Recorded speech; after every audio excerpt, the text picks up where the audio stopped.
نستعينه ونستغفره ونعوذ بالله من شرور أنفسنا ومن سيئات أعمالنا من يهده الله فلا مضل له ومن يضلله فلا هادي له وأشهد أن لا إله إلا الله وحده لا شريك له وأشهد أن محمدا عبده ورسوله يا أيها الذين آمنوا اتقوا الله حق تقاته ولا تموتن إلا وأنتم مسلمون يا أيها الناس اتقوا ربكم الذي خلقكم من نفس واحدة وخلق منها زوجها وبث منهما رجالا كثيرا ونساء واتقوا الله الذي تساءلون به والأرحام إن الله كان عليكم رقيبا يا أيها الذين آمنوا اتقوا الله وقولوا قولا سديدا يصلح لكم أعمالكم ويغفر لكم ذنوبكم ومن يطع الله ورسوله فقد فاز فوزا عظيما أما بعد فإن خير الحديث كتاب الله وخير الهدي هدي محمد صلى الله عليه وسلم وشر الأمور محدثاتها وكل محدثة بدعة وكل بدعة ضلالة وكل ضلالة في النار أعوذ بالله من الشيطان الرجيم بسم الله الرحمن الرحيم وأتموا الحج والعمرة لله فإن أحصرتم فما استيسر من الهدي ولا تهلقوا رؤوسكم حتى يبلغ الهدي محله মহান আল্লাহ সমস্ত প্রশংসা যে আল্লাহ পাক রব্বুল আলামিন আমাদেরকে সৃষ্টি করেছেন মানুষ রূপে, আমাদেরকে বিবেক বুদ্ধি দিয়েছেন, ভালো মন্দের পার্থক্যের জ্ঞান আল্লাহ পাক আমাদেরকে দিয়েছেন। সে আল্লাহর সমস্ত প্রশংসা যিনি আমাদের বিবেককে সঠিক পথে সুষ্ঠুভাবে পরিচালিত করার জন্য আল্লাহ পাক রব্বুল আলামিন কোরআন এবং হাদিস নাযিল করেছেন, আম্বিয়া এবং রাসূল প্রেরণ করেছেন। দরুদ ও সালাম নাযিল হোক প্রিয় নবী মুহাম্মদ রাসূলুল্লাহ সাল্লাল্লাহু আলাইহি ওয়াসাল্লামের প্রতি, যিনি আল্লাহর পক্ষ থেকে তার সত্য দিন, সঠিক জীবন বিধান মানব জাতি পর্যন্ত সুন্দর রূপে পৌঁছে দিয়েছেন। আল্লাহুম্মা সাল্লি আলাইহি আল্লাহুম্মা বারিক আলাইহি। আজকে জিলকাদা মাসের 24 তারিখ 1428 হিজরি, সামনে আর মাত্র কয়েকদিন পরেই এখানকার মানুষেরা হজ পালনের উদ্দেশ্যে রওনা হবেন। সারা বিশ্বের বিভিন্ন দেশ থেকে অসংখ্য হাজী সাহেবগণ মক্কাতুল মুকাররমার উদ্দেশ্যে, আল্লাহর ঘর বাইতুল্লাহর উদ্দেশ্যে হাজির হয়ে গেছেন। এই পবিত্র মৌসুম, যে মৌসুমের মাসগুলি হচ্ছে সম্মানিত মাস, হারাম মাস বা সম্মানিত মাস, আল্লাহ পাক রব্বুল আলামিন এগুলোকে আশহরে হরম বলে আখ্যায়িত করেছেন। বছরে 4টি মাস, মিনহা আরবাতুন হরম, আল্লাহ পাক ইরশাদ করেছেন যে 12টি মাস রয়েছে, তার মধ্যে 4টি মাস হচ্ছে সম্মানিত মাস। তার একটি হচ্ছে জিলকাদা, জিলহিজ্জা আর মুহররম, এই পরপর 3টি মাস। আর একটি মাস হচ্ছে রজব মাস। সামনে আমাদের যেহেতু হজ সম্পর্কে গত সপ্তাহে বেশ কিছু কথায় আলোচনা করা হয়েছে। হজের গুরুত্ব, হজের ফরজিয়ত বা আবশ্যকতা, হজের ফজিলত দুনিয়া এবং আখিরাতে তার উপকারিতা, হজের রুকন বা ফরজ, হজের ওয়াজিবাত, সব সম্পর্কে আলোচনা গত সপ্তাহে হয়েছে।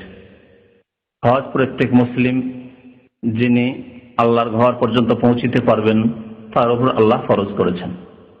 এটি হচ্ছে একটি ইসলামের গুরুত্বপূর্ণ স্তম্ভ বা রুকন।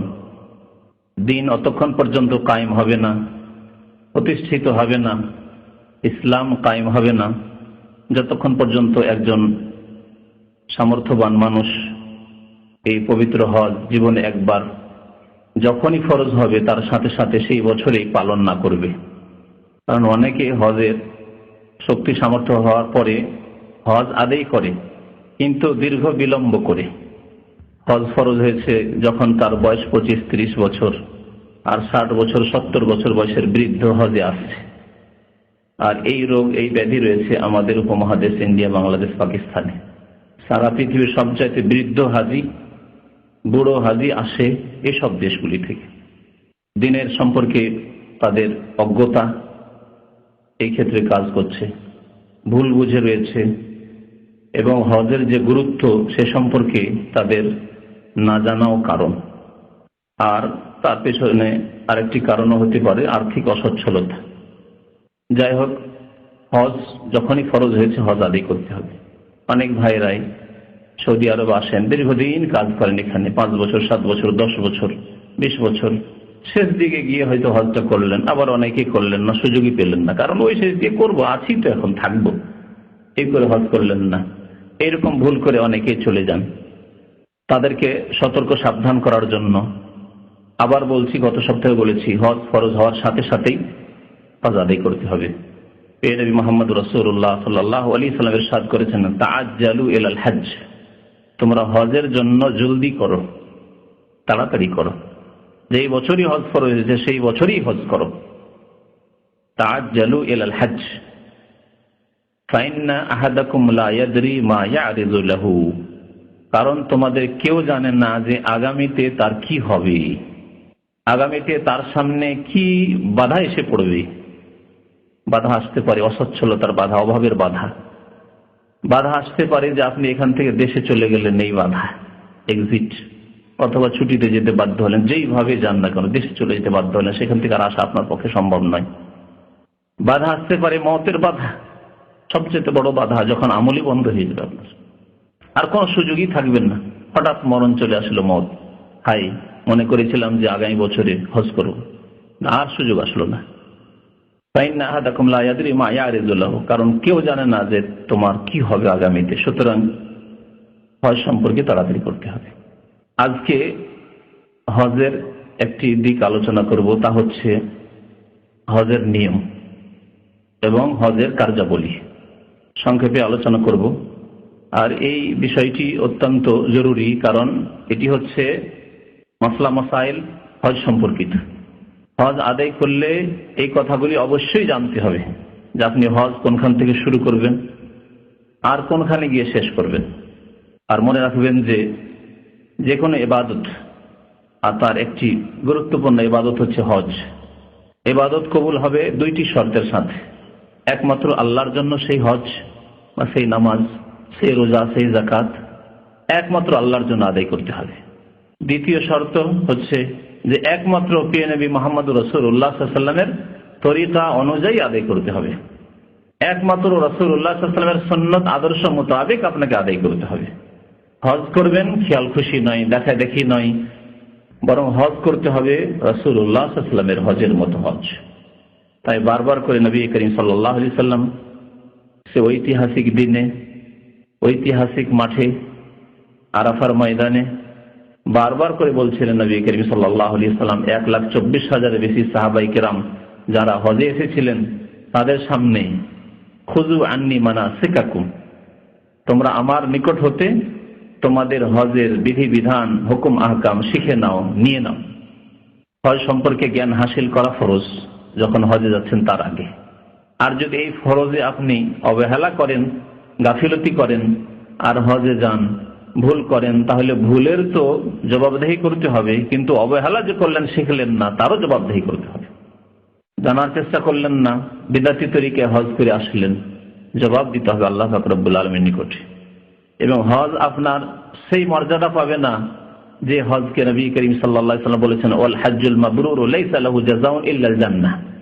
যে হজ আল্লাহর দরবারে কবুল হয়ে যায়, যে হজ মাবরুর অর্থাৎ মকবুল হয়ে যায় আল্লাহর দরবারে, তার প্রতিদান একমাত্র জান্নাত আল্লাহ পাক দেবেন। সবচেয়ে বড় নিয়ামত, এবং সমস্ত ঈমান আমলের উদ্দেশ্য হচ্ছে ওই জান্নাতের ঘর পর্যন্ত পৌঁছা। যে কোনো কাজ করছেন আপনি, দিনের কাজ, ইসলামের কাজ, আপনার উদ্দেশ্য দুনিয়া নয়, আপনার উদ্দেশ্য পৃথিবীর আর কিছু নয়, আপনার উদ্দেশ্য, সবচেয়ে বড় উদ্দেশ্য হচ্ছে জান্নাত, জান্নাতে যাওয়া। আর হজ যদি নবী করিম সাল্লাল্লাহু আলাইহি ওয়াসাল্লাম আদর্শ মোতাবেক হয়, তাহলে হজে মাবরুর হবে। হজ যদি আল্লাহর সন্তুষ্টির জন্য হয় এবং নবীর তরিকায় হয়, তাহলেই কবুল হবে, তাহলে জান্নাত, তার পুরস্কার পাওয়া যাবে। হজ সম্পর্কে, হজের নিয়ম বা তরিকা সম্পর্কে বা হজের কার্যাবলী সম্পর্কে আলোচনা শুরু করার আগে হজের প্রকরণগুলি বলে দিই। হাদিসে রয়েছে, কোরআনে কারিমে ইঙ্গিত রয়েছে, বাকি হাদিসে বিস্তারিত রয়েছে যে হজ 3 প্রকার। হজ হচ্ছে 3 প্রকার। যে কোনো হজ আপনি যখন নিয়ত করে শুরু করে দেবেন, তখন সেটি কন্টিনিউ করা, সেটি আদায় করা ফরজ। আল্লাহ পাক রব্বুল আলামিন ইরশাদ করেছেন সূরা বাকারার যে আয়াতগুলিতে হজের আলোচনা শুরু হচ্ছে, সেই আয়াতের প্রথম আয়াতে আল্লাহ পাক ইরশাদ করেছেন, ওয়া আতিম্মুল হজ্জ ওয়াল উমরাতা লিল্লাহ, 196 নম্বর আয়াত। ওয়া আতিম্মুল হজ্জ ওয়াল উমরাতা লিল্লাহ, হে মুসলিম তোমরা হজ এবং উমরা আল্লাহর জন্য সম্পূর্ণ করো। সম্পূর্ণ করো, শুরু করে দিলেন মানে নিয়ত করে ফেলেছেন, সম্পূর্ণ করতে হবে। ওয়া আতিম্মুল হজ্জ ওয়াল উমরাতা লিল্লাহ, এবং কার জন্য হজ করতে হবে, উমরা করতে হবে? দুনিয়ার কোনো উদ্দেশ্য নয়, লোক দেখানো নয়, কারো লজ্জায় নয়, কারো চাপে নয়, বা দুনিয়ার কোনো আশাই নয়, শুধু ভ্রমণের জন্য নয়। ওয়া আতিমুল হজ্জ ওয়াল উমরাতা লিল্লাহ, আল্লাহর জন্য হজ এবং উমরা আদায় করো। আল্লাহর জন্য আদায় করতে হবে, আল্লাহর সন্তুষ্টির আশা রাখতে হবে, আল্লাহর কাছে হজের পুরস্কার পাবো, আল্লাহ খুশি হবেন আমার উপর, এবং আল্লাহ পাক ফরজ করেছেন সেই ফরজ আমার দ্বারা আদায় হবে। এ হচ্ছে আল্লাহর জন্য হজ আদায় করা, উমরা আদায় করা। আল্লাহ পাক তারপরে বলছেন, ফাইন উহসিরতুম ফামাস্তাইসারা মিনাল হাদি, যদি বাধাপ্রাপ্ত হয়ে যাও, তখন আল্লাহ পাক রব্বুল আলামিন অন্যান্য আহকাম গুলি বর্ণনা করেছেন। গেলেন উদ্দেশ্য নিয়ে যে হজ পুরা করব, বাধাপ্রাপ্ত হয়ে গেলেন, যেখানে বাধাপ্রাপ্ত হবেন সেখানে আল্লাহ বলছেন যে কুরবানি করে ফেলো। হজের নিয়ত করে ফেলেছ, হজের মধ্যে প্রবেশ করেছ, যদি বাধা পেয়ে যাও তাহলে হজ অসম্পূর্ণ থেকে গেল, পুরা করতে পারলে না, সেই জন্য এখন দম দিতে হবে, কোরবানি করতে হবে ওখানে।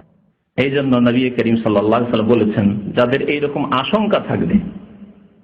আশঙ্কা থাকবে যে আমি পৌঁছিতে পারবো কি পারবো না ঠিক নেই, যে কোনো কারণে, হয় অসুস্থতার কারণে, অসুস্থ অবস্থা হতে পারে, রাস্তায় গিয়ে অসুখ বেড়ে গেলে যেতে পারবো না, হয়তো হজ পুরা করতে পারবো না, অথবা আইনগত সমস্যা, আজকালকার জামানায়, তখনকার জামানায় না এই সমস্যা ছিল না, আইনগত সমস্যা, যে আমি পারমিশন বের করতে পারলাম না, বা আমি হজ করেছি গতবার বা তার আগে হজ করেছি, আর অনুমতি পাবো না, আর মা বাবা আসছে আমাকে যেতেই হবে, হজের নিয়ত তো করে ফেললাম, সম্ভাবনা আছে যে আপনাকে বাধা দিয়ে দেওয়া হবে, তখন কি করবেন? আল্লাহ বলছেন, ফাইন উহসিরতুম, বাধাপ্রাপ্ত যদি হয়ে যাও, ফামাস্তাইসারা মিনাল হাদি, তাহলে কোরবানি জবাই করতে হবে তোমাকে। আল্লাহ পাক এতটুকু বলেছেন। নবী করিম সাল্লাল্লাহু আলাইহি ওয়াসাল্লাম কি বলেছেন? যদি তুমি এমনি চলে যাও এইভাবে, তাহলে তোমাকে কুরবানি দিতে হবে এবং আগামীতে আবার হজ করতে হবে, যদি ফরজ হজ হয়। যদি ফরজ হজ হয় আর ফরজ হজে বাধা পেয়ে গেলেন, ফরজ হজ ছিল কিন্তু অনুমতি পারমিশন নেননি, চলে গেছে, তাসরিহ আপনার বের হয়নি, আর রাস্তায় বাধা পেয়ে গেলেন, তাহলে ফরজ হজ অবশ্যই আদায় করতে হবে, কিন্তু কুরবানি দিতে হবে এই বছরে, যে বছরে বাধাপ্রাপ্ত হলেন। নবী করিম সাল্লাল্লাহু আলাইহি ওয়াসাল্লাম আরেকটি রাস্তা রেখেছেন, ভালো রাস্তা, যাতে কোরবানি দিতে হবে না। যদিও ফরজ হজ থাকলে আগামীতে আবার করতে হবে, কিন্তু কোরবানি দিতে হবে না আপনাকে এই বাধা পাওয়ার কারণে। তা হচ্ছে শর্ত লাগানো, যখন ইহরাম বাঁধবেন তখন আল্লাহর সাথে শর্ত লাগিয়ে দিবেন। নবী করিম সাল্লাল্লাহু আলাইহি ওয়াসাল্লাম যুবা বিনতে জুবাইর নবী করিম সাল্লাল্লাহু আলাইহি ওয়াসাল্লামের এক চাচার নাম ছিল, তার মেয়ে, অর্থাৎ নবী সাল্লাল্লাহু আলাইহি ওয়াসাল্লামের চাচাতো বোন যুবা বিনতে জুবাইর। নবী সাল্লাল্লাহু আলাইহি ওয়াসাল্লাম দেখলেন যে কি ব্যাপার, তুমি হজে যাবে? সে, ইয়া রাসূলুল্লাহ, আমার তো হজে যাওয়ার ইচ্ছা আছে, কিন্তু ইন্নী মারিয়্যিদা, আমি অসুস্থ, আর সাহস করতে পারি না যে আমি হজ করতে পারবো।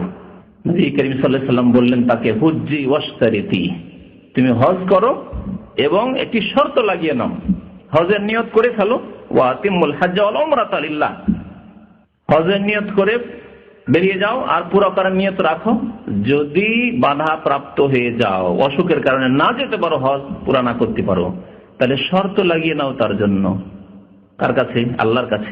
এটি দোয়া করেন, দোয়ার শর্ত, যে আল্লাহ, আল্লাহুম্মা ইন হাবাসানি হাবিসুন, হে আল্লাহ, যদি আমাকে কোনো কারণে বাধা পেয়ে যেতে হয়, ফামাহিল্লি হাইসু হাবাসতানি, তাহলে আমি হালাল হয়ে যাব, আমি ইহরাম খুলে দেব, নিয়ত আমি ভঙ্গ করে দেব হজের বা উমরার, যেখানে তুমি বাধা দিয়ে দিবে, যেখানে আমি বাধা প্রাপ্ত হয়ে যাব, যেখানে আর যেতে পারলাম না, সামনে বাড়তে পারলাম না।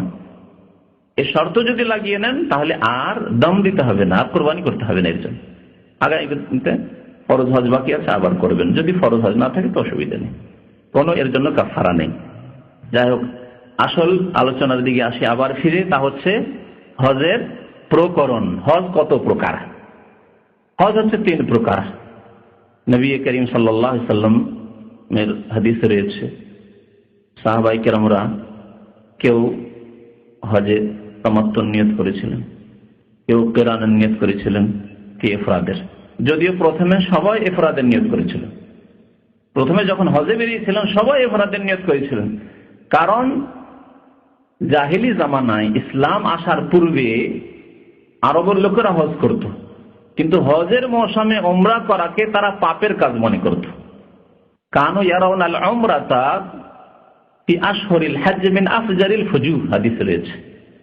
হজের মৌসুমে হজের মাসগুলিতে উমরা করাকে তারা চরম পাপের কাজ, গুনার কাজ মনে করত। আর বিশেষ করে হজে তামাত্তু, একটা হচ্ছে হজের মৌসুমে উমরা করার কথা, তা কেরানেও হইতে পারে। আর তামাত্তুতে অতিরিক্ত যে মধ্যখানে আবার উমরা করে হালাল হওয়া, হালাল হয়ে থাকা, আর যা কিছু এরকম অবস্থায় নিষিদ্ধ সব মধ্যখানে হালাল হয়ে যাওয়া, মক্কাতে বসে আছেন সব হালাল হয়ে আছে আপনার, অথচ হজের সফরে এসেছেন, এই কাজগুলিকে তারা চরম পাপের কাজ মনে করত। কি তাদের যুক্তি? এক যুক্তি হচ্ছে যে একটু কষ্ট করতে হবে, হজ এসছে শুধু হজ, আবার উমরা কি? এক। দুই নম্বর কথা ছিল যে হজে এসেছি আর এখানে এসে ভোগ বিলাস করবো, আতর সুগন্ধি লাগাবো, আর ভালো ভালো কাপড় চোপড় সেলাই করা কাপড় পরবো, আর স্ত্রী সম্ভব করব, এটা চরম পাপের কাজ। হজে এসেছি, না, হালাল করা যাবে না। তাই তারা সবাই ইফরাদ করত জাহিলি যুগে। হজ ফরজ হয়েছে নবম হিজরিতে অথবা দশম হিজরির শুরুতে। হজে নবী করিম সাল্লাল্লাহু আলাইহি ওয়াসাল্লাম সাহাবায়ে কেরামদেরকে নিয়ে বেরিয়েছেন, মদিনা যারা ছিলেন আর আরবের যে কোনো এলাকায় মুসলিম ছিল সবাই শুনতে পেয়েছেন, এলান করে দেওয়া হয়েছিল তার আগের বছরই আবু বকর সিদ্দিক রাদিয়াল্লাহু তাআলা আনহু হজে গেলেন নবম হিজরিতে, এবং ঘোষণা করে এলেন যে আগামী বছর নবী করিম সাল্লাল্লাহু আলাইহি ওয়াসাল্লাম স্বয়ং হজ করবেন। সুতরাং মুসলিম নারী পুরুষ যার পক্ষে সম্ভব হয়েছিল যে আল্লাহর নবী সাল্লাল্লাহু আলাইহি ওয়াসাল্লামের সাথে প্রথম হজ জীবনের, আল্লাহর নবীর প্রথম হজ আর সাহাবায়ে কেরাম মুমিন মুমিনাতদের প্রথম হজ। হাদিসে রয়েছে সহিহ মুসলিম শরীফের হাদিসে, ফাজা বাশারুন কাসীর, অসংখ্য মানুষ চারিদিক থেকে বিভিন্ন এলাকা থেকে চলে আসছে। বিভিন্ন এলাকায় ইসলাম ছড়িয়ে পড়েছে, মুসলিম বিভিন্ন এলাকায় বসবাস করে, শুধু মক্কা আর মদিনায় নয়, আর চারিদিক থেকে দলে দলে সব হজে চলে আসছে নবী করিম সাল্লাল্লাহু আলাইহি ওয়াসাল্লামের সঙ্গী হওয়ার জন্য। হজের শুধু ইফরাদের নিয়ত এসেছিলেন, শুধু হজ করব। মক্কায় যখন প্রবেশ করে গেলেন তখন ওহী আসলো নবী করিম সাল্লাল্লাহু আলাইহি ওয়াসাল্লামের কাছে যে জাহিলি যুগে হজের মৌসুমে উমরা করাকে পাপ মনে করা হতো, গুনাহ মনে করা হতো, আর তামাত্তু করা মধ্যখানে হালাল হওয়াকে আরো চরম পাপ মনে করা হইতো। ওইসব কিছু নেই ইসলামে, সব ভুল কথা, ভ্রান্ত কথা। সব রকমের হজ করতে পারে। আর এর দ্বারা বোঝা গেল যে হজ সব রকম করা যেতে পারে।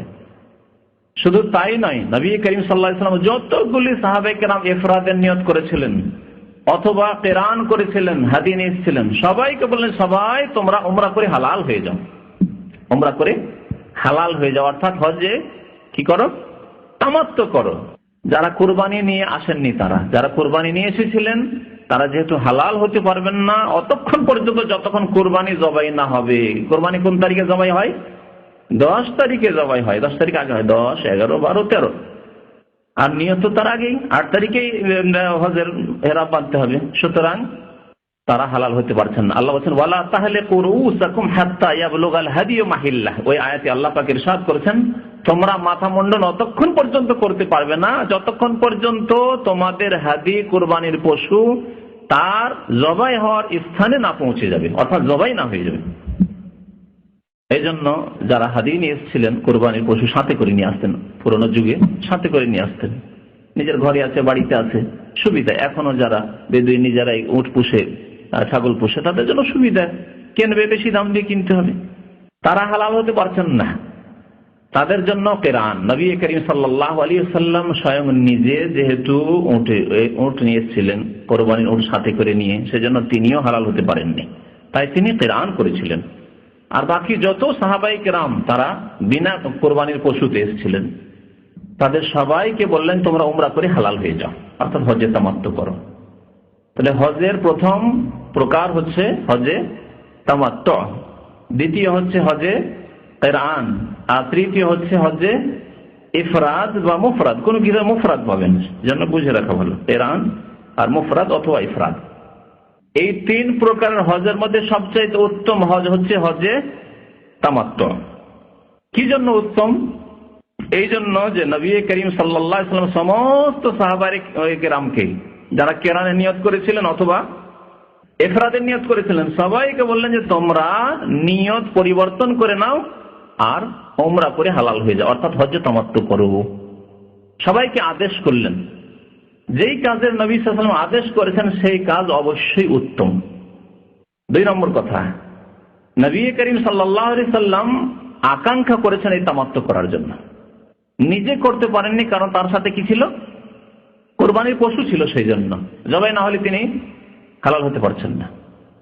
আর হজে তামাত্তু করলে আগে হালাল হইতে হবে উমরা করে। নবী করিম সাল্লাল্লাহু আলাইহি ওয়াসাল্লাম আকাঙ্ক্ষা করেছিলেন যে লাউ ইস্তাকবালতু মিন আমরি মাস্তাদবারতু মা সুকতুল হাদিয়া ওয়ালা জাআলতুহা উমরাহ।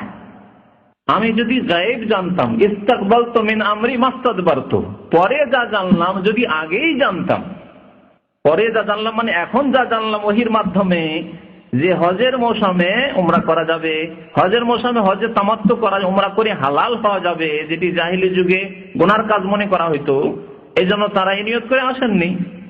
এরকম কোন নতুন বিধানও জানাচ্ছে ইসলামের পক্ষ থেকে, সুতরাং ওটাকে বর্জন করে এসেছিলেন যে না, তামাত্তু হালাল হওয়া যাবে না। লাউ ইস্তাকবালতু মিন আমরি মাস্তাদবারতু, যা পরে জানলাম এখন জানলাম ওহির মাধ্যমে, তা যদি আগেই জেনে নিতাম যখন মদিনা থেকে বেরিয়েছিলাম, তো মা সুকতুল হাদিয়া, হাদি সাথে করে কুরবানির পশু সাথে করে নিয়ে আসতাম না। আর কুরবানির পশু সাথে না নিয়ে আসলে কি করতে পারতাম? ওয়ালা জাআলতুহা উমরা, উমরার নিয়তে পরিবর্তন করে নিতাম, উমরা করে তামাত্তুর নিয়ত করে নিতাম, তামাত্তুর নিয়ত হয়ে যেত। কিন্তু তা আমি পারছি না। নবী করিম সাল্লাল্লাহু আলাইহি ওয়াসাল্লামের আকাঙ্ক্ষা ছিল, সাহাবায়ে কেরামদেরকে আদেশ ছিল এই তামাত্তুর জন্য। হজে তামাত্তু কেমন করে করতে হবে এই তামাত্তুর নিয়ম প্রথমে বলে দেব, তারপর শেষখানে কিরান এবং ইফরাদ বা মুফরাদের কথা বলব। হজে তামাত্তু করতে হলে উমরা আলাদা আর হজ আলাদা, প্রথম কথা জেনে নিতে হবে। উমরা আলাদা কেমন করে করে? যেমন করে উমরা করেছেন, হ্যাঁ, যেমন করে উমরা করেছেন যেসব ভাইয়েরা। আর যেসব ভাইয়েরা করেননি, বলুন যে আমরা তো করিনি, তাহলে উমরার কথা শুনিয়ে দিই। উমরাতে কয়টি কাজ করতে হয় প্রথম শোনা যাক। উমরার কাজ কয়টি? উমরার প্রথম কাজ হচ্ছে ইহরাম বাঁধা। 2 নম্বর কাজ হচ্ছে বাইতুল্লাহ তাওয়াফ করা। 3 নম্বর কাজ হচ্ছে সাফা মারওয়া সাই করা। 4 নম্বর কাজ হচ্ছে মাথা মুন্ডন করা বা মাথার চুল ছোট করা পুরো মাথা থেকে। 4টি কাজ, তার মধ্যে 3টি হচ্ছে রুকন, রুকন, আর মাথা মুন্ডন করা হচ্ছে ওয়াজিব, না সুন্নাত না, ওয়াজিব। মাথা মুন্ডন অথবা মাথার চুল ছোট করা, দুটোর একটা ওয়াজিব। আর মাথা মুন্ডন উত্তম, এই জন্য সুন্নাত মাথা মুন্ডন না করে চুল যদি ছোট করেন তাও চলবে, দুটোর মধ্যে একটি করলেই হবে। তবে এর আগেও বলা হয়েছে মাথা মুন্ডন করা কি উত্তম, কারণ নবী করিম সাল্লাল্লাহু আলাইহি সাল্লাম নিজে কি করেছেন? মাথা মুন্ডন করেছেন। প্রথম কথা, নবী সাল্লাল্লাহু আলাইহি ওয়াসাল্লাম বিদায় হজ করলেন, কি করেছিলেন? চুল ছোট করেছিলেন না মুন্ডন করেছিলেন? মাথা মুন্ডন করেছিলেন। যেটি উত্তম সেটি নবী করিম সাল্লাল্লাহু আলাইহি সাল্লাম করেছেন। আর নবী করিম সাল্লাল্লাহু আলাইহি ওয়াসাল্লাম 3 বার করে মাথা মুন্ডনকারীকে দোয়া দিয়েছেন, আল্লাহুম্মা আরহামিল মুহাল্লিকিন। জি, 3 নম্বর কারণ হচ্ছে কোরআনে কারীম আল্লাহ পাক রব্বুল আলামিন মুন্ডনকারী আর চুল ছোটকারী 2 শ্রেণীর লোকের কথাই উল্লেখ করেছেন। প্রথমে কার কথা উল্লেখ করেছেন? মাথা মুন্ডনকারীদের কথা, মুহাল্লিকিন রুউসাকুম ওয়া মুকাসসিরিন, প্রথমে মুহাল্লিকিনের কথা বলেছেন। তো উমরার এই আমলগুলি শুনে নেওয়ার পরে উমরা কেমন করে করতে হবে শুরু থেকে বলি। এখন একটু বিস্তারিত, বাইরের লোকদের জন্য বলছি। মক্কার লোকেরা যদি উমরা করে তাদের ক্ষেত্রে সুন্নাত, সহি সুন্নাত হচ্ছে যে তারা হারামের সীমানায় যাবে। হারামের যে সীমানা রয়েছে প্রত্যেক দিকে হারামের সীমানা। এক তো আজকালকার ভাষায় হারাম বলা হচ্ছে, যদি হাদিসের ভাষা নাই। আজকালকার ভাষায় কাকে হারাম বলা হচ্ছে জানেন কি? আজকালকার ভাষায় মসজিদে হারামকে হারাম বলা হচ্ছে। লেখা থাকে না বোর্ডে, এলাল হারাম, হারামের দিকে, হ্যাঁ, টু হারাম, মানে মসজিদে হারাম। মসজিদে হারামের সিগন্যাল দিচ্ছে হারাম, আজকালকার ভাষা। কিন্তু কোরআন এবং হাদিসের ভাষায় হারাম মানে হুদুদে হারাম। বিভিন্ন দিকে দূর দূর পর্যন্ত এলাকা রয়েছে, যেসব এলাকায় বিভিন্ন কাজ হারাম। শিকার করা হারাম, শিকারী পশু বা পাখি শিকারী পশু পাখিকে তাড়ানো হারাম, গাছ কাটা হারাম, হ্যাঁ, তারপরে কুড়িয়ে পাওয়া জিনিস নিয়ে নেওয়া হারাম, চিরকালের জন্য ঘোষণা করতে হবে এই শর্তে আপনি উঠাইতে পারেন, ইত্যাদি ইত্যাদি। আল্লাহ পাক রব্বুল আলামিন এই জমিনকে হুদুদে হারাম, হারামের এলাকাকে সম্মানিত করেছে। এ হচ্ছে হারাম। সবচাইতে নিকটবর্তী হচ্ছে তানঈম, যেখানে মসজিদে আয়েশা রয়েছে রাদিয়াল্লাহু তাআলা আনহা। আজকাল ওখানে একটি বড় মসজিদ রয়েছে।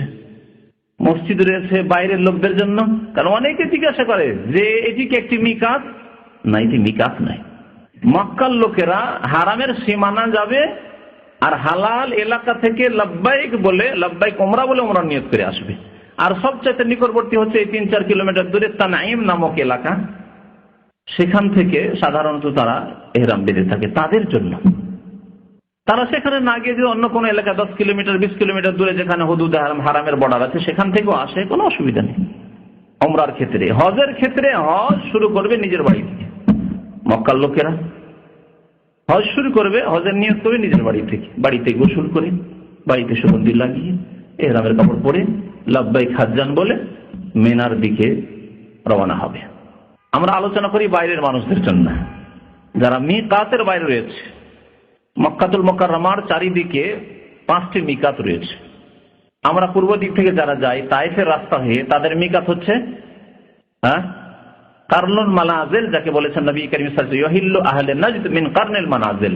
নাজদবাসীরা অর্থাৎ রিয়াদ, কাসিম, তারপরে পূর্ব এলাকা দম্মাম, আল-হাসা, এসব এলাকার লোকেরা কোত্থেকে ইহরাম বাঁধবে? কারনুল মানাজিল থেকে, যার নতুন নাম হচ্ছে আস-সাইল আল-কাবীর বা সাইলে কবির, সহজ ভাষায় তায়েফের কাছাকাছি অবস্থিত। মদিনা হয়ে যারা যাবেন, কারণ আমাদের আরেকটি রাস্তা মদিনা হয়ে, অনেকে মদিনা হয়ে যান। মদিনা হয়ে যারা যাবেন, ওয়াইহিল্লু আহলুল মাদিনা মিন জিল হুলাইফা, মদিনাবাসীরা ইহরাম বাঁধবে বা মদিনার উপর দিয়ে যারা যাবে তারা ইহরাম বাঁধবে জুল হুলাইফা থেকে, যার নতুন নাম হচ্ছে আবিয়ারি আলী। এতটুকু মিকাত সম্পর্কে আমাদের জেনে নেওয়া যথেষ্ট। মিকাতে যখন আপনি পৌঁছিলেন, যে মিকাত দিয়ে যান না কেন, সেখানে যাওয়ার পরে আপনি কি করবেন? প্রথম গোসল করবেন। গোসল করা সুন্নাত, যদি আপনার অসুবিধা না থাকে তো গোসল করুন। নারী হোক আর পুরুষ হোক, গোসল করা সুন্নাত। গোসল করার পরে মাথায় এবং দাড়িতে, বিশেষ করে নবী করিম সাল্লাল্লাহু আলাইহি ওয়াসাল্লাম যেহেতু হাদিসে রয়েছে যে তিনি মাথার চুলে, মাথায় এবং দাড়িতে সুগন্ধি আতর লাগিয়েছিলেন, সুতরাং মাথায়, চুলে বা শরীরে কাপড়ে নাই, ইহরামের কাপড়ে। এখন ইহরামের কাপড় পরেননি আপনি, বা পরে নিলেও আপনি ইহরামের কাপড়ে লাগাবেন না। পরেছেন কিন্তু এখনো নিয়ত করেননি অন্তর থেকে, হজে বা উমরায় ঢুকেননি, এখনো প্রবেশ করেননি। জি, হয়তো কাপড়টা শুধু শরীরে পরেছেন। আতর খুশবু লাগিয়ে নেওয়া। তারপরে যদি ফরজ নামাজের সময় হয় তাহলে ফরজ নামাজ পড়ে তারপরে ইহরাম বাঁধা, মানে নিয়ত করা হজ অথবা উমরা। কেন বললাম এই কথা যে ফরজ নামাজ হলে ফরজ নামাজের পর? এই জন্য যে নবী করিম সাল্লাল্লাহু আলাইহি সাল্লাম জুল হুলাইফা মিকাতে গিয়ে যোহর নামাজ পড়েছেন, যোহর আসর জমা করেছেন, আর তারপরে সেখান থেকে ইহরাম বেঁধেছেন। তাহলে নবী সাল্লাল্লাহু আলাইহি সাল্লাম ফরজ নামাজ পড়ে মিকাতে ইহরাম বেঁধেছেন। কোন ফরজ নামাজ যদি পেয়ে যান তাহলে পুরোপুরি সুন্নতের আমল হলো, যদি আপনি করতে পারেন ভালো কথা। ফরজ নামাজ যদি না পান, ওই সময় গেলেন না, অন্য কোনো সময় পৌঁছিলেন, তাহলে এমন কোন খাস নামাজ ইহরামের নামাজ নেই যা প্রচলিত, বিশেষ করে উপমহাদেশের মানুষরা সুন্নতুল ইহরাম, ইহরামের সুন্নত নামাজ মনে করে, এরকম কোন হাদিসে নেই। তবে 2 রাকাত নামাজ পড়তে পারেন, যেহেতু ওযু করেছেন, তাহিয়াতুল ওযুর উদ্দেশ্যে, তাহিয়াতুল ওযুর উদ্দেশ্যে আপনি নামাজ পড়বেন 2 রাকাত। আর নামাজ পড়ার পরে এখন আপনি ইহরামে প্রবেশ করবেন, বা হজ বা উমরায়, যে প্রথম উমরায় প্রবেশ করছেন আপনি। হজে তামাত্তুর নিয়ম বলছি। হজে তামাত্তু করলে কি করতে হবে? প্রথমে এখানে আপনি যখন প্রবেশ করছেন আপনার ইবাদতে, তখন বলতে হবে, অন্তরে নিয়ত করতে হবে, আর জবানে নিয়ত বলা নাই, জবানে আল্লাহ তোমার দরবারে হাজির হয়েছে কথা বলতে হবে। লাব্বাইক মানে আল্লাহ তুমি ডাক দিয়েছো, তোমার নবী ইব্রাহিম আলাইহিস সালাতু সালাম ডাক দিয়েছেন, তোমার নবী মুহাম্মদুর রাসূলুল্লাহ সাল্লাল্লাহু আলাইহি ওয়াসাল্লাম ডাক দিয়েছিলেন তোমার পক্ষ থেকে, ওয়াআযযিন ফিন নাস বিল হজ, হে ইব্রাহিম মানুষ সকলের মাঝে ঘোষণা করে দাও হজের। ইব্রাহিম আলাইহিস সালাম ঘোষণা করেছিলেন, নবী করিম সাল্লাল্লাহু আলাইহি ওয়াসাল্লাম ঘোষণা করেছেন যে তোমরা হজে এসো। ইন্নাল্লাহা কাদ ফারাযা আলাইকুমুল হজ্জ ফাহুজ্জু, হে মানুষ, হে মুসলিম, আল্লাহ পাক তোমাদের উপর হজ ফরজ করেছেন, সুতরাং তোমরা হজ পালনের উদ্দেশ্যে এসো। এই যে ডাক আল্লাহর পক্ষ থেকে ঘোষণা, তার জবাবে কি বলতে হবে? লাব্বাইক। আল্লাহ পাকের ডাকে সাড়া দেওয়া লাব্বাইক বলে। আর আপনি যে হাজির হয়েছেন কিসের উদ্দেশ্যে? আপনার ইবাদতকে নির্ধারিত করা, নিয়ত করা নাই, হচ্ছে লাব্বাইক উমরাহ। আল্লাহ এখন উমরার উদ্দেশ্যে হাজির হয়েছে। যেহেতু হজে তামাত্তু করছেন, উমরা আলাদা আগেই বলেছি, আর হজ আলাদা, তাই আপনি এখানে বলবেন লাব্বাইক উমরাহ। এই নিয়ত কখন করবেন? অনেকে মসজিদে করে ফেলে, অনেকে গাড়িতে এসে করে, অনেকে আবার গাড়িতে বসে করে। স্বাভাবিক, এই ইখতিলাফ উলামাদের মধ্যে রয়েছে, সেই জন্য হয়তো সাধারণদের মধ্যে ইখতিলাফ, অনেক সময় হয়তো ভিত্তিহীন ইখতিলাফ রয়েছে। আলেমরা ইখতিলাফই করেনি, মন গড়া। যেমন নামাইতো পড়া কোনো আলেম বলেনি। আলেম যাদেরকে বলা হয়, অর্থাৎ ইমাম আবু হানিফা, শাফি, মালিক, আহমদ, চার মাযহাবের কোনো ইমাম নামাইতো পড়তে বলেননি। না হানফি মাযহাবে আছে, না শাফি মাযহাবে আছে, না মালিকি, না হাম্বলি, কোনো মাযহাবে নেই। কোনো মাযহাবে তো দূরের কথা, এই মাযহাবের ইমামদের উক্তি তো দূরের কথা। এই মাযহাবের কিতাবগুলি 500-700 বছর পরে তাদের ইমামদের, বা 800 বছর পরে লেখা হয়েছে। সেই কিতাবগুলি তো নেই, না কদুরিতে আছে, না হিদায়াতে আছে, না বেকায়াতে আছে। হানাফি মাযহাবের সমস্ত এগুলো প্রসিদ্ধ ফিকহের কিতাব, তাতেও নামাইতো পড়া নেই। তাহলে যে নামাইতো গুলি এসেছে বাংলাদেশের সমাজে বা ভারতে, পাকিস্তানে, পাকিস্তানে আবার উর্দুতে করে, বাঙালি বেশি উন্নতি করেছে, নামাইতো পড়ে, আরবিতে পড়ে।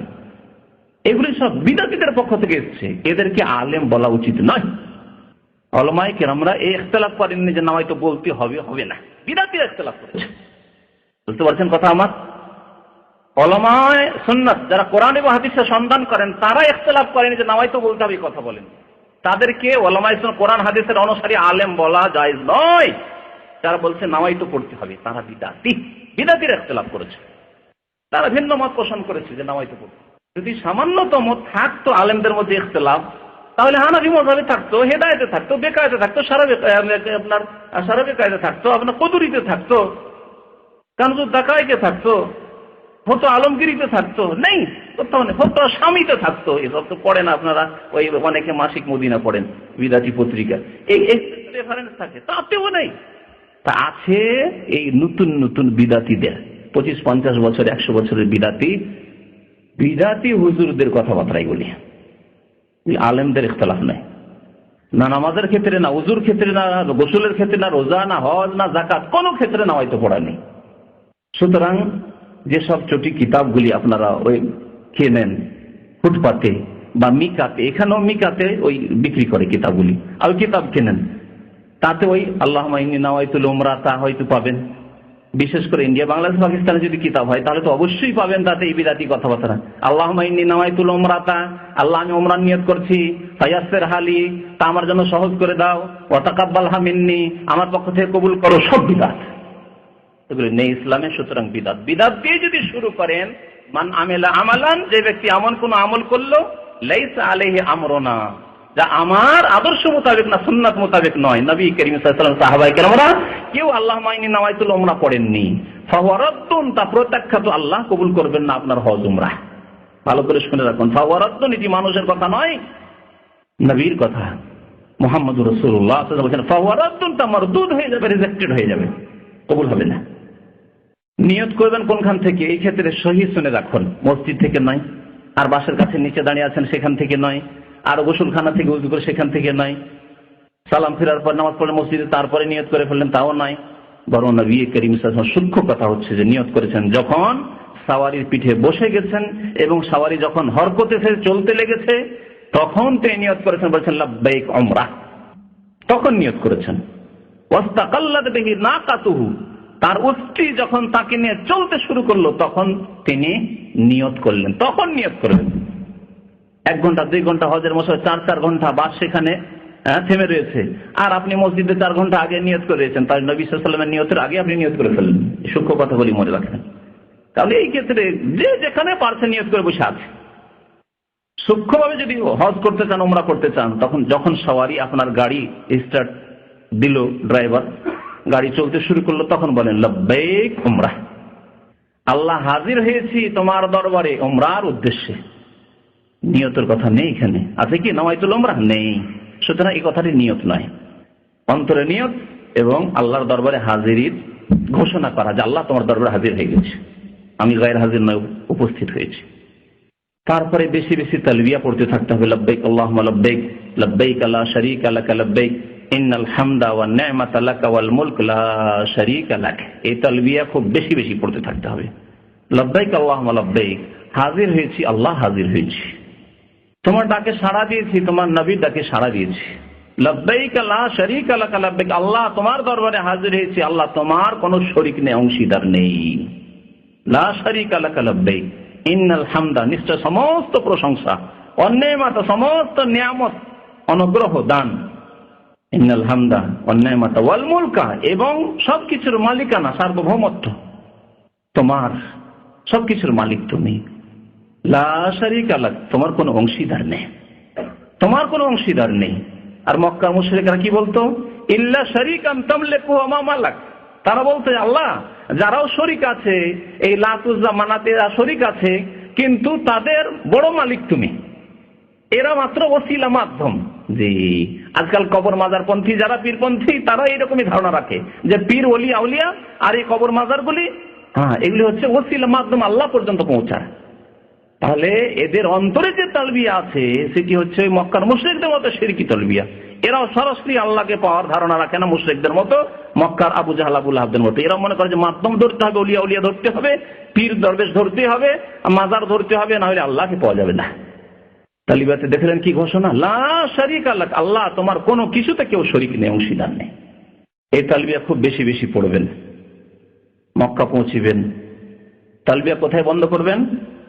জি, যখন আপনি কাবাকে দেখে নিয়েছেন, তাওয়াফ এখন শুরু করতে যাচ্ছেন, তখন আপনি তালবিয়া বন্ধ করে দেবেন। তালবিয়া পড়া তখন, তালবিয়া মানে এই যে লব্বাইক পড়া, যে লব্বাইকের যে দুয়াটি রয়েছে, জিকির রয়েছে, এটি বন্ধ করে দাও তখন।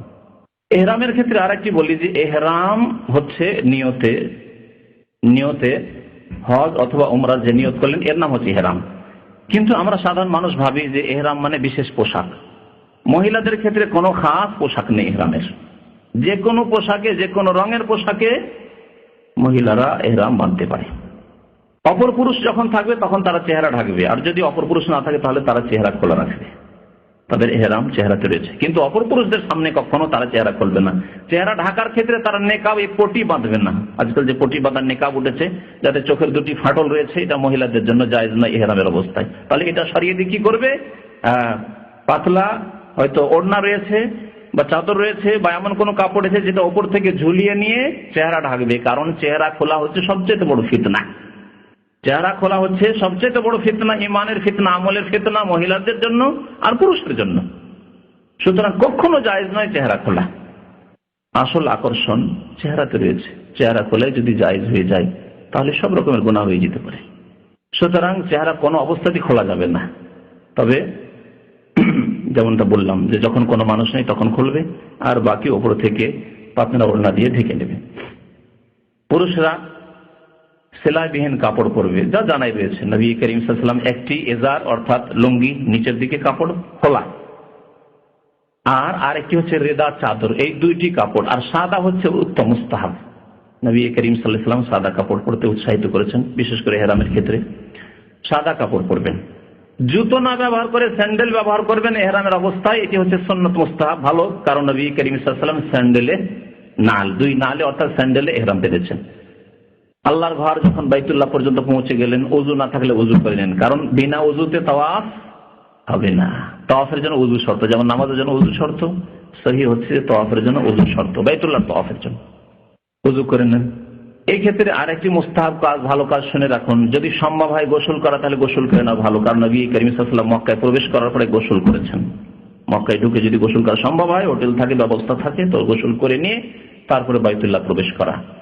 এই ক্ষেত্রে নবী করিম সাল্লাল্লাহু আলাইহি সাল্লাম যে বর্তমান বাবুস সালাম, আসসালাম গেটটি রয়েছে, এই দিক দিয়ে প্রবেশ করেছেন। সুতরাং এই দিক দিয়ে যদি সম্ভব হয় তাহলে ঢুকবে। আর আজকাল যেহেতু ভিড়ের সময়, সুতরাং যে দিক দিয়ে আপনার সুবিধা হয় সেই দিক দিয়ে আপনি কাবা ঘরে, আল্লাহ ঘরে, বাইতুল্লাহ প্রবেশ করবেন বা মসজিদ হারাম প্রবেশ করবেন। তারপরে আপনি উমরা করবেন, যেমন উমরা করে। এখন কাজ কি আপনার বাকি? তাওয়াফ করা, যা হচ্ছে উমরার রুকন। তাওয়াফ যখন করবেন, শুরু করবেন কোনখান থেকে? হাজরে আসওয়াদের সামনে থেকে। প্রথম দিকে দাগ টানানো থাকতো, আজকাল দাগটা উঠিয়ে দেওয়া হয়েছে। খুব ভালো কাজ করা হয়েছে। সৌদি সরকার আমরা শুকরিয়া আদায় করি, জাযাহুমুল্লাহু খাইরান, আল্লাহ তাদেরকে উত্তম প্রতিদান দিক। এই কালো রেখাটি থাকার কারণে ওখানে ধাক্কা ধাক্কি আর ধরে কিছু লোক তো আছে ইশারা করতে আছে, আল্লাহু আকবার, বিসমিল্লাহ আল্লাহু আকবার, বিসমিল্লাহ আল্লাহু আকবার, মনে হচ্ছে যে ছোরা চালাচ্ছে। একবার চালানোতে জবাই হলো না, খাসি জবাই হলো না, গরু জবাই হলো না, ছোরাই চালাচ্ছে, আল্লাহু আকবার আল্লাহু আকবার আল্লাহু আকবার, থেমে থেমে।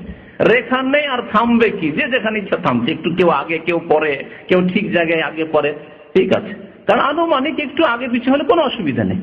আর সেখানে দাঁড়ানো তো ঠিক নাই, এই যে দাঁড়িয়ে দাঁড়িয়ে ইশারা করা, চলতে চলতে আপনি বলবেন আল্লাহু আকবার আর ইশারা করবেন। এই রেখা থাকার কারণে সেখানে লোকেরা দাঁড়িয়ে যেত, রেখা নেই আর দাঁড়ানো নেই, অনেকটাই সুবিধা হয়ে গেছে আমাদের জন্য। যারা সুন্নত মোতাবেক সহিভাবে যারা হজ উমরা করতে চান তাদের জন্য আলহামদুলিল্লাহ সুবিধা হয়ে গেছে। 7 চক্কর দিবেন। এই 7 চক্করের নাম হচ্ছে একটি তওয়াফ, মনে রাখবেন। 7টি প্রদক্ষিণের নাম হচ্ছে একটি তওয়াফ। এই তওয়াফের সময় যে কোনো দোয়া করতে পারেন, শুধু রুকনে ইয়ামানি অর্থাৎ হাজর আসওয়াদ যে কোণায় রয়েছে তার আগের কর্নারটি, এই 2 কর্নারের মাঝখানে অর্থাৎ দক্ষিণ দিকের দিকটি যে রয়েছে, এখানে বিশেষ দোয়া নবী করিম সাল্লাল্লাহু আলাইহি সাল্লাম পড়েছেন। তা হচ্ছে কোরআনে কারীমের দোয়া, রব্বানা আতিনা ফিদ দুনিয়া হাসানা ওয়া ফিল আখিরাতি হাসানা ওয়া কিনা আযাবান নার। হে আল্লাহ, আমাদেরকে দুনিয়াতেও মঙ্গল দান করো, আখিরাতেও মঙ্গল দান করো এবং জাহান্নামের আযাব থেকে আমাদেরকে মুক্তি দাও। আর বাকি যে কোনো দোয়া আপনি করতে পারেন, মাঝে মাঝে কোরআন তেলাওয়াত করতে পারেন, নিজের ভাষায় দোয়া করতে পারেন, অসুবিধা নেই। এই তওয়াফে প্রথম মক্কাতুল মুকাররমায় প্রবেশ করে যে তওয়াফ, উমরার তওয়াফ হলে সেটি ফরজ, আর যদি অন্য হজের হয় তো সেই ক্ষেত্রে হয়তো সুন্নত হজে আপনার কিরান অথবা আপনি ইফরাদ করেছেন সুন্নত। কিন্তু তওয়াফে কুদুম, প্রথম মক্কায় পদার্পণ করে যে তওয়াফ, এই তওয়াফে কুদুমে 2টি সুন্নত রয়েছে। একটি সুন্নতের নাম হচ্ছে ইলতিবা আর আরেকটি সুন্নতের নাম হচ্ছে রামাল। এই 2টি সুন্নত পালন করতে হবে আপনাকে। ইলতিবা বলা হয় আপনার যে ইহরামের চাদর আছে, উপরের কাপড়টি, ইহরামের চাদরটি আপনি ডান বগলের তলা দিয়ে নেবেন, মাথায় তো থাকবে না, আমার যেহেতু মাথায় আছে ওইটা আপনার মাথায় রাখছেন না, আবার এই দিক থেকে নিয়ে কি করবেন, বাম কাঁধের উপর দুটো, এটাও আছে বাম কাঁধের ওপর আর এটাও যাবে বাম কাঁধের ওপর, আর এই যে ডান কাঁধটা আছে এটা কি থাকবে, খোলা থাকবে। এর নাম হচ্ছে ইলতিবা। এই ইলতিবা 7 চক্করে হবে পুরো। অনেকে বলে যে 3টিতে হবে নাকি, কারণ 3টিতে যেহেতু রামাল আছে ওভাবে যে 3টিতে মনে হয় থাকবে না। ইলতিবা 7 চক্কর পর্যন্ত। যেমনই 7 চক্কর শেষ হয়ে গেল, এখন নামাজ পড়ার জন্য মাকাম ইব্রাহিম পিছন দিকে যাচ্ছেন বা যে কোনো জায়গায় যাচ্ছেন, তখন আপনি কাঁধ কি করবেন, ঢেকে নেবেন। এই ক্ষেত্রে অনেকের অজ্ঞতা, নামাজ পড়ে কাঁধ খুলে, কি আরব অনারব, জাহেল মানে জাহেল, আরবি হলো জাহেল, যে জানে না, আর অনারব হলো জাহেল, মাসলা জানে না আর জানার চেষ্টাও করে না, কাঁধ খুলে নামাজ পড়ে। অথচ সহিহ বুখারীর হাদিস নবী করিম সাল্লাল্লাহু আলাইহি ওয়াসাল্লাম নিষেধ করেছেন কাঁধ খুলে নামাজ পড়তে। লা ইউসাল্লি আহাদুকুম ফি সাওবিল ওয়াহিদ লাইসা আলা আতিকিহি মিনহু শাই। তোমাদের কেউ যেন একটি কাপড়ে এমন ভাবে নামাজ না পড়ে যে কাঁধের উপরে কিছু নেই, নিচের দিকে ঢাকা আছে, উপরে কাঁধে কিছু নেই, এইভাবে নামাজ না পড়ে। তাহলে কাঁধ খোলা অবস্থায় নামাজ পড়া জায়েজ নয়, নবী সাল্লাল্লাহু আলাইহি ওয়াসাল্লাম নিষেধ করেছেন। এই ক্ষেত্রেও সেই হাদিস প্রযোজ্য। এই ইলতিবা হলো। আরেকটি কি বললাম, সুন্নাত রামাল। রামাল মানে হচ্ছে ধাপ ছোট করে একটু কি করা, জোরে চলা, দৌড় দিয়ে চলা। এই ভিড়ে তো দৌড় দেওয়া সম্ভব নয়, যতটা সম্ভব আপনার পক্ষে হয়। দৌড় দেওয়া আবার 2 রকম, বড় ধাপ করে, লম্বা লম্বা ধাপ করে না, ওই রকম না, ছোট ছোট ধাপ করে আর একটু জোরে চলার চেষ্টা করা। এই রামাল চারিদিকে, কাবার চারিদিকেই করতে হবে, কিন্তু কয় চক্কর করতে হবে, প্রথম 3 চক্কর করতে হবে, বাকি 4 চক্করে সাধারণভাবে আপনি চলবেন, রামাল করবেন না। 7 চক্কর যখন শেষ হয়ে গেল, এর মধ্যে যদি হাজরে আসওয়াদে চুমন দেওয়া সম্ভব হয় তাহলে চুমন দেবেন, হাত দিয়ে ইস্তেলাম করবেন, স্পর্শ করবেন এবং চুমন দেবেন। যদি সম্ভব না হয় শুধু হাত লাগাবেন, হয়তো মুখ লাগাতে পারলেন না, হাতে চুমন দেবেন। যদি তাও সম্ভব না হয় তাহলে দূর থেকে ইশারা করবেন, ইশারার পরে হাতে চুমন দেবেন না। অনেকে ইশারা করে আবার কি করে, আল্লাহু আকবার, হাতে চুমন দেয় না, এটি বিদআত। এই ক্ষেত্রে নাই। স্পর্শ যদি করতে পেরে থাকেন তাহলে চুমন দেবেন, হাত দিয়ে স্পর্শ করেন অথবা কোনো লাঠি দিয়ে স্পর্শ করেন, কোনো কিছু দিয়ে স্পর্শ যদি করেন তাহলে তা চুমন দেবেন। আর বিনা স্পর্শে চুমন দেবেন না, শুধু ইশারা করলেন আর চুমন দিচ্ছেন না, ঠিক নাই। এখানে হাজরে আসওয়াদের চুমন দেওয়ার জন্য ভিড় করবেন না। হজের মৌসুমে, রমজানের মৌসুমে চুমন দিতে যাওয়া একটি সুন্নত পালন করতে গিয়ে অনেক হারাম কাজ করতে হয়। ধাক্কাধাক্কি, নিজে কষ্ট পাওয়া, অন্যকে কষ্ট দেওয়া, দুর্বলদেরকে কষ্ট দেওয়া, যা গুনহার কাজ। সুতরাং এইরকম কাজ জায়েজ নয়। হাজরে আসওয়াদ চুমন দেওয়ার ক্ষেত্রে মনে রাখবেন যে আমি কেন চুমন দিচ্ছি, হাজরে আসওয়াদ থেকে কিছু ফায়দা পাবো সেই জন্য। এটি পৌত্তলিকদের কাজ, আরাম। কি নিয়ত করবেন আপনি? যে আমি রাসূলুল্লাহ সাল্লাল্লাহু আলাইহি ওয়াসাল্লামের সুন্নাত পালন করছি, যা বলেছেন ওমর ইবনে খাত্তাব রাদিয়াল্লাহু তাআলা আনহু। কি বলছেন তিনি? বলছেন ওমর রাদিয়াল্লাহু তাআলা আনহু যে ইন্নী লা আ'লামু আন্নাকা হাজার, হে পাথর, হে হাজরে আসওয়াদ শোনো, আমি ভালো করে জানি যে তুমি একটি পাথর। লা তানফা ওয়ালা তাদুর, তুমি আমার লাভেও আসতে পারো না আর ক্ষতিও সাধন করতে পারো না। লা তানফা ওয়ালা তাদুর। তাহলে কেন চুমন দিচ্ছি? প্রশ্ন। জবাব দিচ্ছেন সম্বোধন করে এই পাথরকে, ওয়ালাউলা আন্নী রাআইতু রাসূলুল্লাহ সাল্লাল্লাহু আলাইহি ওয়াসাল্লাম ইউকাব্বিলুকা মা কাব্বালতুকা। আমি যদি রাসূলুল্লাহ সাল্লাল্লাহু আলাইহি ওয়াসাল্লামকে চুমন দিতে না দেখতাম তাহলে তোমার মতো পাথরকে কখনো চুমন দিতাম না। তাহলে আমাদের উদ্দেশ্য কি? রাসূলুল্লাহ সাল্লাল্লাহু আলাইহি ওয়াসাল্লামের অনুসরণ করা, ইক্তিদা করা, রাসূলুল্লাহ সাল্লাল্লাহু আলাইহি ওয়াসাল্লামের তরিকা মোতাবেক ইবাদত বন্দেগী করা, জীবন যাপন করা। রাসূলুল্লাহ না করলে আমরা করতাম না। রাসূলুল্লাহ সাল্লাল্লাহু আলাইহি ওয়াসাল্লাম আদেশ পালন করব, সেই জন্য গুনাহ খাতা মাফ হবে। এই জন্য নয় যে পাথরের মধ্যে এই ক্ষমতা আছে যে গুনাহ মাফ করে দিতে পারে, বা গুনাহ মাফের ওসিলা মাধ্যম হতে পারে হিন্দুদের দেবী দেবতার মতো আর মুসলিম কবর পূজারীদের মাজারের মতো। না, সব কোনো ক্ষমতা নেই সব পাথরে। হাজরে আসওয়াদে যদি ক্ষমতা না থাকে তবে আবার মাজারে আটরসি তার শাহজালালে কি ক্ষমতা থাকতে পারে? হ্যাঁ, থাকতে পারে নাকি? থাকতে পারে? আস্তে করে বলছেন মনে হচ্ছে থাকতে পারে, মনে হয়। হ্যাঁ, কিন্তু বাংলাদেশের পত্র পত্রিকা লিখলো কয়েক বছর আগে সিলেটে যখন ফ্লাইট অ্যাক্সিডেন্ট হলো, আর অ্যাক্সিডেন্ট হতে গিয়ে বেঁচে গেল যখন, সামান্য কিছু একটু বেঁচে গেল যখন সিলেট এয়ারপোর্টে, তখন বলে যেহেতু শাহজালালের দেশ, শাহজালাল শহর সিলেট, সেই জন্যই এই দুর্ঘটনা থেকে ফ্লাইট বেঁচে গেল। আউযু বিল্লাহ। বলুন লা ইলাহা ইল্লাল্লাহ। আল্লাহ ছাড়া কেউ উপাস্য নেই, আল্লাহ ছাড়া কেউ মাবুদ নেই, নাফা নুকসানের মালিক নয়, না শাহজালাল, না আব্দুল কাদের জিলানী, না চিশতি, না মুহাম্মদুর রাসূলুল্লাহ সাল্লাল্লাহু আলাইহি ওয়াসাল্লাম। পৃথিবীর কাউকেই ক্ষমতা দেওয়া হয়নি কেউ কাউকে উদ্ধার করতে পারে। মুশরিকি আকীদা, মুশরিকি কথাবার্তা পত্র পত্রিকায় লেখা হলো। আমি শুনে বলছি না, পত্রিকায় দেখলাম, এক বাংলা পত্রিকায় সেই কালের, যে শাহজালালের দেশ, শাহজালালের শহর, যেহেতু আল্লাহর ওলি এখানে শুয়ে আছেন সিলেটে, সেই জন্য দুর্ঘটনা থেকে বেঁচে গেল। আল্লাহু আকবার বলছেন, আল্লাহু আকবার। আর আল্লাহ কোথায় মহান? শাহজালাল আকবার হয়ে গেল। আউযু বিল্লাহ। এই মুশরিকি আকীদা নিয়ে যারা মারা যাবে, এই মুশরিকি পত্র পত্রিকায় যারা লেখালেখি করবে, যারা এডিটর সম্পাদনা করবে, যারা সম্পাদক হয়ে আছে, তারা প্রত্যেকে এই শিরকি আকীদা নিয়ে মরবে। কারণ এর স্বীকৃতি, অনুমোদন দিল যে না ঠিকই আছে। প্রত্যেকে মুশরিক হয়ে মারা যাবে, মনে রাখুন। নামাজ, রোজা, হজ, যাকাত কিছুই কবুল হবে না, সব বরবাদ হয়ে যাবে। এটি আমার কথা। আল্লাহ পাক রব্বুল আলামিন ইরশাদ করেছেন, ওয়ালাউ আশরাকু লাহাবিতা আনহুম মা কানু ইয়ামালুন। আম্বিয়া কেরাম তারাও যদি শিরক করতেন, আল্লাহর সাথে অংশীদার বানাইতেন, লাহাবিতা আনহুম, তাদের সমস্ত আমল ধ্বংস হয়ে যেত। মা কানু ইয়ামালুন, যা আমল তারা করেছিল সমস্ত আমল ধ্বংস হয়ে যেত তাদের। তাহলে যারা এইসব কথাবার্তা লিখবে, কথাবার্তা প্রচার করবে, যারা এইসব কথাবার্তা পড়বে আর বিশ্বাস করবে, তাদের আমল ধ্বংস হবে না? অবশ্যই। সাত চক্র যখন শেষ হয়ে গেল, তখন মাকাম ইব্রাহিমের দিকে যান। ওয়াত্তাখিযু মিন মাকাম ইব্রাহিম মুসাল্লা, আয়াত পড়তে পড়তে যান সেখানে। যাওয়ার পরে তার পিছনে নামাজ পড়েন। হজের মৌসুমে ভিড় থাকবে, রমজানে ভিড় থাকে, ভিড়ের সময় সেখানে ভিড় ভাড় করবেন না। আপনি এমন জায়গায় গিয়ে নামাজ পড়ে যেখানে খুশু খুজুর সাথে 2 রাকাত নামাজ, যে কোনো জায়গায় নামাজ পড়তে পারেন। হারামের, মসজিদে হারামে যে কোনো জায়গায় নামাজ পড়তে পারেন। 2 রাকাত নামাজ পড়েন। প্রথম রাকাতে সূরা ফাতিহার পরে সূরাতুল কাফিরুন, দ্বিতীয় রাকাতে সূরা ইখলাস, 2 রাকাত নামাজ পড়বেন। তারপরে আপনি চলে যাবেন সাফাতে গিয়ে এখন সাফা মারার সাই শুরু করবেন। সাফাতে যখন উঠতে যাবেন প্রথমবারে, তখন বলবেন ইন্নাস সাফা ওয়াল মারওয়াতা মিন শাআইরিল্লাহ, এই আয়াতের অংশটুকু পাঠ করবেন। তারপরে সাফার উপরে উঠে কিবলামুখী হবেন। কাবা যদি নজরে আসে ভালো কথা, না হলে কাবামুখী হয়ে হাত উঠিয়ে দোয়া করবেন।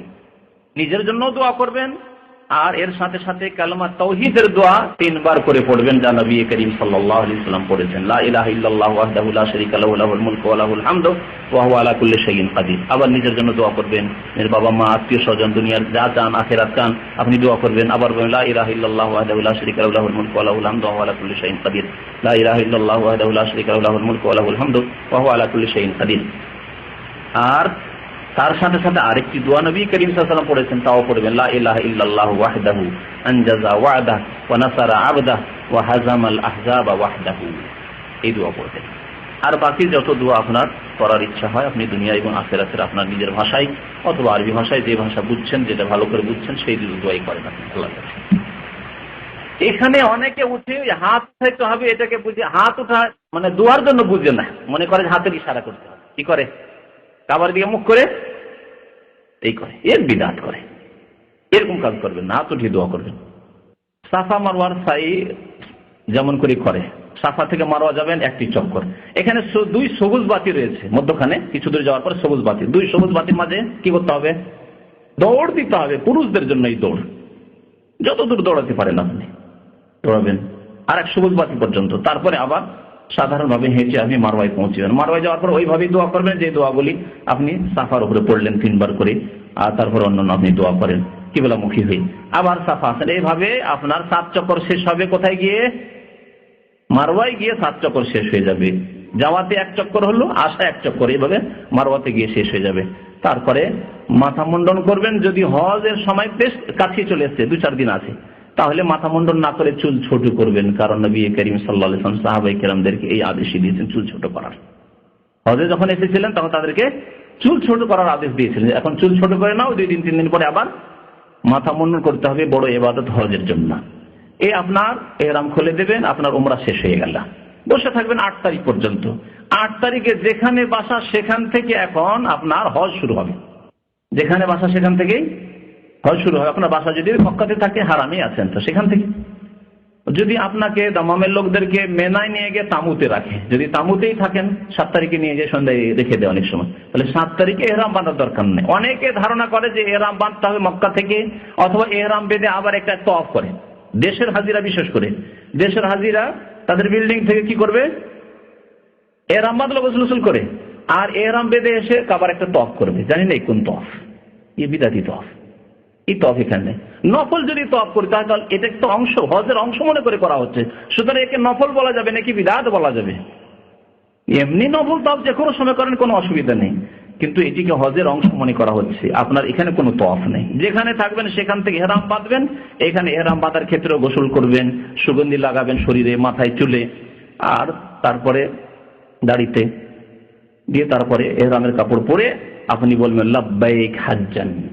8 তারিখে জোহরের আগে আগেই আপনি এই নিয়ত করবেন।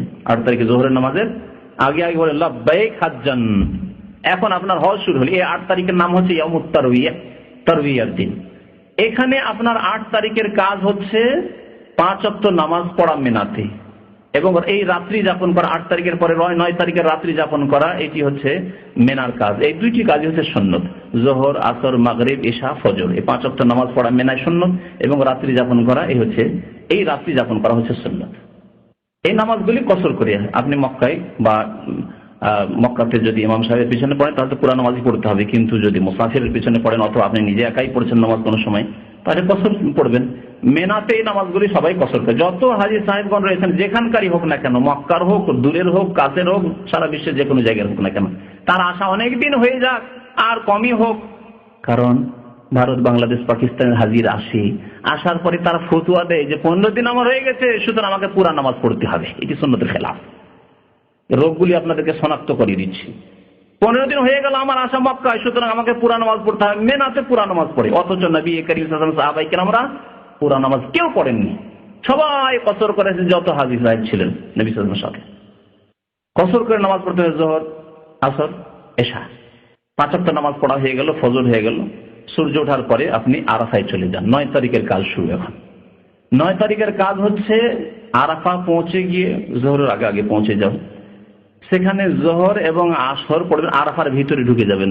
দেখবেন ভালো করে, আপনার ইয়াকিন হয়ে যায় যে আপনি আরাফাতে আছেন, আরাফার বাইরে যেন না থেকে যান অজ্ঞতায়।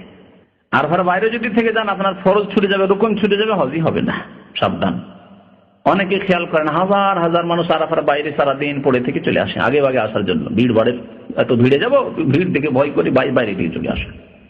আরাফায় গিয়ে প্রথম কাজ হচ্ছে জোহর এবং আসর নামাজ জামা করে পড়া। আর এই জামা তাকদীম, অর্থাৎ জোহরের সময় আসর নামাজ পড়া। 2 রাকাত করে 4 রাকাত নামাজ পড়বেন, 1 আযান 2 ইকামতে। যে কোনো জায়গায় আপনি নামাজ পড়তে পারেন, যেখানে নামাজ জামাত হচ্ছে সেখানে নামাজ পড়বেন। আপনি মসজিদে যাওয়ার কষ্ট করতে যাবেন, কারণ বড়ই কষ্টে পড়ে যাবেন হয়তো ভিড়ে। যখন জোহর আসর নামাজ পড়া হয়ে গেল, তখন সেই সময় থেকে শুরু করে মাগরিব পর্যন্ত এই সময় হচ্ছে অত্যন্ত মূল্যবান সময়, অত্যন্ত ফজিলতের সময়, অত্যন্ত আল্লাহ পাক রব্বুল আলামিনের নিকটবর্তী হওয়ার সময় বান্দা। এই সময় আপনি দোয়া, জিকির, আজকার, তওবা, ইস্তিগফার, বিভিন্ন রকমের ইবাদত বন্দেগীতে আপনি মাশগুল থাকেন। যা খাওয়া দাওয়া করতে হয় করে নেন, আর যাতে করে বারবার ব্যস্ত না হন। সন্ধ্যা পর্যন্ত, সূর্য ডুবা পর্যন্ত আপনি দোয়া করতে থাকেন, জিকির আজকার করতে থাকেন। ইবাদত যদি আপনি বিভিন্ন রকমের করেন তাহলে মন বেশি লাগবে। কিছুক্ষণ কোরআন তেলাওয়াত করলেন, হয়তো কিছুক্ষণ দোয়া করলেন, কিছুক্ষণ আপনি জিকির আজকার গুলি পাঠ করলেন, কিছুক্ষণ দেখে আপনি অনেক দোয়া মুখস্থ না হয়তো দেখে দেখে দোয়া পড়লেন, আপনি কিছুক্ষণ আপনি নিজের ভাষায় দোয়া করলেন, আপনি হাত উঠিয়ে দোয়া করলেন। এইভাবে আপনি সূর্য অস্ত হওয়া পর্যন্ত দোয়া, ইবাদত, বন্দেগী, জিকির আজকার মশগুল থাকেন। নবী করিম সাল্লাল্লাহু আলাইহি ওয়াসাল্লাম হাদিস সহিহ মুসলিমে রয়েছে যে আল্লাহ পাক রব্বুল আলামিন ওয়া ইন্নাহু লা ইয়াদনু, বান্দার অত্যন্ত নিকটবর্তী হয়ে যান এই আরাফার দিন, ফি আশিয়াত আরাফা, আরাফার বিকেল বেলা। সুম্মা ইউবাহি বিহিমুল মালায়েকা, এবং আল্লাহ পাক রব্বুল আলামিন মালায়েকা ফেরেশতাগণের সামনে ফখর করেন, আল্লাহ পাক গৌরব করেন যে মা আরাদা হাওলাই, আমার বান্দাদেরকে দেখো, এদের উদ্দেশ্য কি, এখানে কি কাজে এসেছে, তারা কি নিয়ত নিয়ে এসেছে বলো তো দেখি ফেরেশতারা তোমরা। অত্যন্ত গুরুত্বপূর্ণ সময়। এই সময়কে গল্প গুজবে কাটাবেন না, রাস্তাঘাটে ঘোরাঘুরি করতে কাটাবেন না, কোথায় কি পাওয়া যাচ্ছে এসব করতে কাটাবেন না। আর ওই জাবালে রাহমার বিদাতি কাজ করতে যাবেন না। জাবালে রাহমা বলে একটি বিদাতির নাম আছে, জাবালে রাহমা, আল্লাহ নবী জাবালে রাহমা বলেননি। সেখানে গিয়ে অনেকে বিদাত করে, ওইসব বিদাতি কাজে যাবেন না। যেখানে আছেন সেখানেই থাকেন আপনি, আর জিকির আজকার করুন, আল্লাহর কাছে দোয়া করুন। যখন সূর্য ডুবে যাবে, মাগরিব হয়ে যাবে, মাগরিবের নামাজ না পড়ে এখানে মাগরিব পড়বেন না, চলে আসেন আপনি ফিরে। এখন ফেরেন মুজদালিফা, কারণ মুজদালিফা আরাফা এবং মিনার মাঝামাঝি রয়েছে, এই রাস্তায় রয়েছে। মুজদালিফা এসে আপনি রাত কাটাবেন। মুজদালিফা এসে প্রথম কাজ হচ্ছে আপনার মাগরিব এবং এশার নামাজ জামা করে পড়া, তাখির, কারণ বিলম্ব হয়ে গেছে আসতে। জামা তাখির মানে এশার সময় মাগরিবকে পড়া। মাগরিব 3 পড়বেন, আর এশা পড়বেন কসর করে 2 রাকাত, তারপরে বেতরটা পড়ে নেন, তারপরে খাওয়া দাওয়া যা করতে হয় করে তাড়াতাড়ি শুয়ে যান। এখানে রাত্রে ইবাদত বন্দেগী করা, জিকির আজকার করা সুন্নত নয়, কারণ সুন্নত হচ্ছে এখানে ঘুমিয়ে যাওয়া, শুয়ে যাওয়া, আরাম করা। এখানে এসে বিদাতিরা কি করে, প্রথম কাজ শুরু করে পাথর কুড়ানো, কঙ্কর কুড়াতে শুরু করে।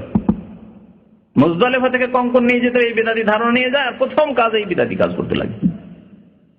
নামাজ বিলম্ব হয়ে যাচ্ছে, কোনো খোঁজ খবরই নেই, পাথর কুড়ানো। পাথর মুজদালিফা থেকে নিতে হবে এর কোনো প্রমাণ নেই, বরং নবী করিম সাল্লাল্লাহু আলাইহি ওয়াসাল্লাম 10 তারিখে সকালবেলা যখন মুজদালিফা থেকে রওনা হলেন মিনার দিকে, রাস্তা থেকে পাথর নিতে বললেন ইবনে আব্বাস রাদিয়াল্লাহু তাআলা আনহুকে, যেমন হাদিসে রয়েছে। ফজরের নামাজ পড়বেন আউয়াল ওয়াক্তে, ওয়াক্ত হওয়ার পরে, আগে পড়বেন না মুজদালিফায়। ফজরের নামাজ পড়ার পরে তখন দোয়া করবেন, এটি হচ্ছে দোয়ার সময়। আল্লাহ পাক কোরআনে কারীমে ইরশাদ করেছেন ফাইজা আফাজতুম মিন আরাফাতিন ফাযকুরুল্লাহ ইনদাল মাশআরিল হারাম, যখন তোমরা আরাফা থেকে প্রত্যাবর্তন করবে, ফিরে আসবে, ফিরে এসে রাস্তায় মুজদালিফায় ইনদাল মাশআরিল হারাম, মাশআরুল হারাম ওই পাহাড়ের নাম যে পাহাড়ের কাছে মসজিদটি রয়েছে মুজদালিফা, মুজদালিফার পাহাড়ের নাম। এই আল মাশআরুল হারামের নিকটে তোমরা আল্লাহকে বেশি বেশি ডাকো, আল্লাহর জিকির আজকার করো, আল্লাহর কাছে দোয়া করো। নবী করিম সাল্লাল্লাহু আলাইহি ওয়াসাল্লাম এই হাদিস, এই আয়াতের উপর আমল করেছেন কিভাবে, ফজরের নামাজ পড়ার পরে কিবলামুখী হয়ে দীর্ঘক্ষণ দাঁড়িয়ে দাঁড়িয়ে দোয়া করেছেন, হাত্তা আসফারা জিদ্দান, এমনকি খুব ফর্সা হয়ে গেল। আউয়াল ওয়াক্ত অন্ধকারে নামাজ পড়েছেন ফজরের নামাজ, আর তারপরে দোয়া করতে থেকেছেন।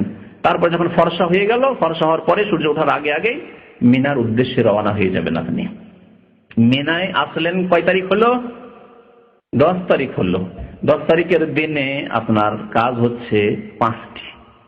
প্রথম কাজ হচ্ছে মিনায় এসে জামরায় পাথর মারা। জামরা 3টি রয়েছে, যেগুলোকে আমাদের দেশের মানুষরা শয়তান বলে। শয়তান নাই, বড় শয়তান, মেজর শয়তান আর ছোট শয়তান, না ওইসব শয়তান টয়তান না এখানে। কিন্তু আপনি এই ইবাদত যদি সুন্নত মোতাবেক করেন তাহলে শয়তান পদদলিত হয়, শয়তান লাঞ্ছিত হয়, আজি শয়তানকে আঘাত হয়।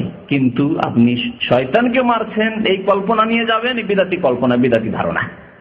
আপনি আল্লাহর জিকির করার জন্য আল্লাহকে স্মরণ করলে কামাতে জিকির, নবী করিম সাল্লাল্লাহু আলাইহি ওয়াসাল্লাম বলেছেন রামিউল জিমার, কঙ্কর মারা আর মিনে অবস্থান করা, অন্যান্য কাজ যে কাজগুলি রয়েছে এগুলি আল্লাহর জিকিরকে প্রতিষ্ঠা করার জন্য। এখানে এসে প্রথম কাজ হচ্ছে বড় যে জামরা, যে জামরার নাম হচ্ছে জামরায়ে কুবরা, বড় জামরা, অথবা জামরায়ে আকাবা। জামরায়ে আকাবা রয়েছে শেষে, মিনার শেষ দিকে, প্রথম উলা, তারপরে মধ্যটি উস্তা, তারপরে জামরায়ে আকাবা। ওই বড় জামরাকে আপনি 7টি পাথর মারবেন। এই পাথর মারার আগে পর্যন্ত তালবিয়া পড়তে থাকবেন। হজের যে তালবিয়া পড়েছেন আপনি, ওই যে নিয়ত করেছেন লব্বাইক হাজ্জান লব্বাইক আল্লাহুম্মা লব্বাইক লব্বাইক লা শারীকা লাকা লব্বাইক ইন্নাল হামদা ওয়ান নি'মাতা লাকা ওয়াল মুলক লা শারীকা লাক, এই যে তালবিয়া পড়তে আছেন খুব বেশি বেশি পড়বেন, এই হচ্ছে সুন্নাত। এখানে এসে বন্ধ করে, যখন প্রথম মারতে শুরু করলেন তখন তালবিয়া বন্ধ করে দিবেন। কি বলে মারবেন?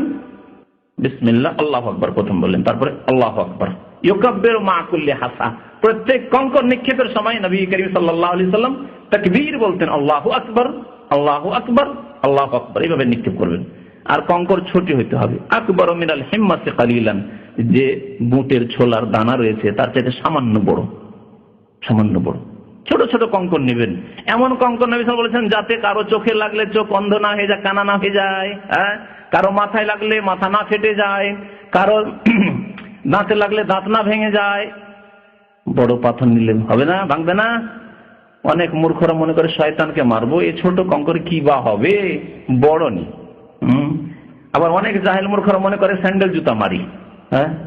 আর দেশের মতো বাঁশ টাস থাকলে তো মনে হয় লাঠি দিয়ে মারতো, এদেশে তার বাঁশ পাই না।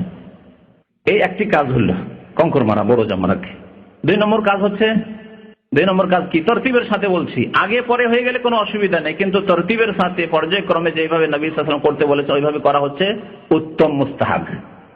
সাহাবায়ে কেরাম প্রথম বছর যেহেতু হজ ছিল, অনেকেই ভুল করেছেন, আগে পরে করেছিলেন। আর প্রত্যেকে এসে জিজ্ঞাসা করতেন, ইয়া রাসূলুল্লাহ আমি তো এরকম আগে পরে করে দিয়েছি, আরেকজন বলছে আমি তো এরকম করে দিয়েছি, আমি তো এরকম করে দিয়েছি। প্রত্যেককে নবী সাল্লাল্লাহু আলাইহি ওয়াসাল্লাম একটি জবাব দিতেন, ইফআল ওয়ালা হারাজ, করো কোনো অসুবিধা নেই, যা পেয়েছে হয়েছে, কোনো অসুবিধা নেই। তাহলে বোঝা গেল তরতিবের বিপরীত যদি হয়ে যায় তো অসুবিধা নেই, কিন্তু উত্তম হচ্ছে এই তরতিবের সাথে যেভাবে আমি বলছি। যদি নিজে হাতে কোরবানি করতে চান তাহলে 2 নম্বরে হচ্ছে কোরবানি করা। আর যদি কোরবানির পয়সা জমা করে দেন কোনো বিশ্বস্ত ব্যক্তি বা আপনার এর কাছে, ব্যাংকে, যে ইসলামী ব্যাংক রয়েছে, তাহলে আপনার কাজ হয়ে গেছে। কোরবানি কখন হবে না হবে ওইসব চিন্তা করা নেই, কারণ আমাদের দেশের মানুষেরা এইসব চিন্তা করতে থাকি, জানি না কোরবানি কখন হইলে না হলে একটু দেরি করি যাতে কোরবানিটা হয়ে যাক। এমনি এমনি বসে আছে, কি জন্য বসে আছেন? একটু সতর্কতার জন্য, কোরবানিটা হোক তারপরে। কোরবানি হইবে আমাকে বলেছে 10টা। আচ্ছা, ওই কাউন্টারে যারা বসে থাকে ওরা খুব চালাক চতুর, ব্যাংকের কাউন্টারে। আপনি যেহেতু বারবার করে জিজ্ঞাসা করছেন, আচ্ছা বলেন আমার কোরবানি কখন হবে, 10 তারিখ হবে না 11 তারিখে, আর কয়টার সময় হইলে কয়টার সময় হবে, তখন আপনাকে আপনার মন বুঝাবার জন্য বলে হ্যাঁ সকাল 10টার সময় হবে। আপনার 7টার সময় তো কঙ্কর মারা হয়ে গেছে, বসে আছেন 3 ঘন্টা 4 ঘন্টা বসে আছেন, আমার কোরবানি হয়নি। আপনার জেহালত, অজ্ঞতা, আর সে আপনাকে বুঝাচ্ছে কারণ তার ব্যবসা চালাইতে হবে, কাউন্টারে বসে আছে তো কাস্টমার তো জোগাড় করতে হবে, দৌড়তেই হবে। জি, এই হলো অবস্থা। এর সাথে আপনার কোনো সম্পর্ক নেই, টাকা জমা দিয়ে দিয়েছেন, আপনি একজনকে দায়িত্ব দিয়ে উকিল বানিয়ে দিয়েছেন, আপনার দায়িত্ব শেষ হয়ে গেছে। 3 নম্বর কাজ হচ্ছে মাথা মুন্ডন করা, কি হচ্ছে উত্তম, আর না হলে মাথার পুরো মাথা থেকে চুল ছোট করা। এই কাজ যখন হয়ে গেল তখন আপনি কি করবেন?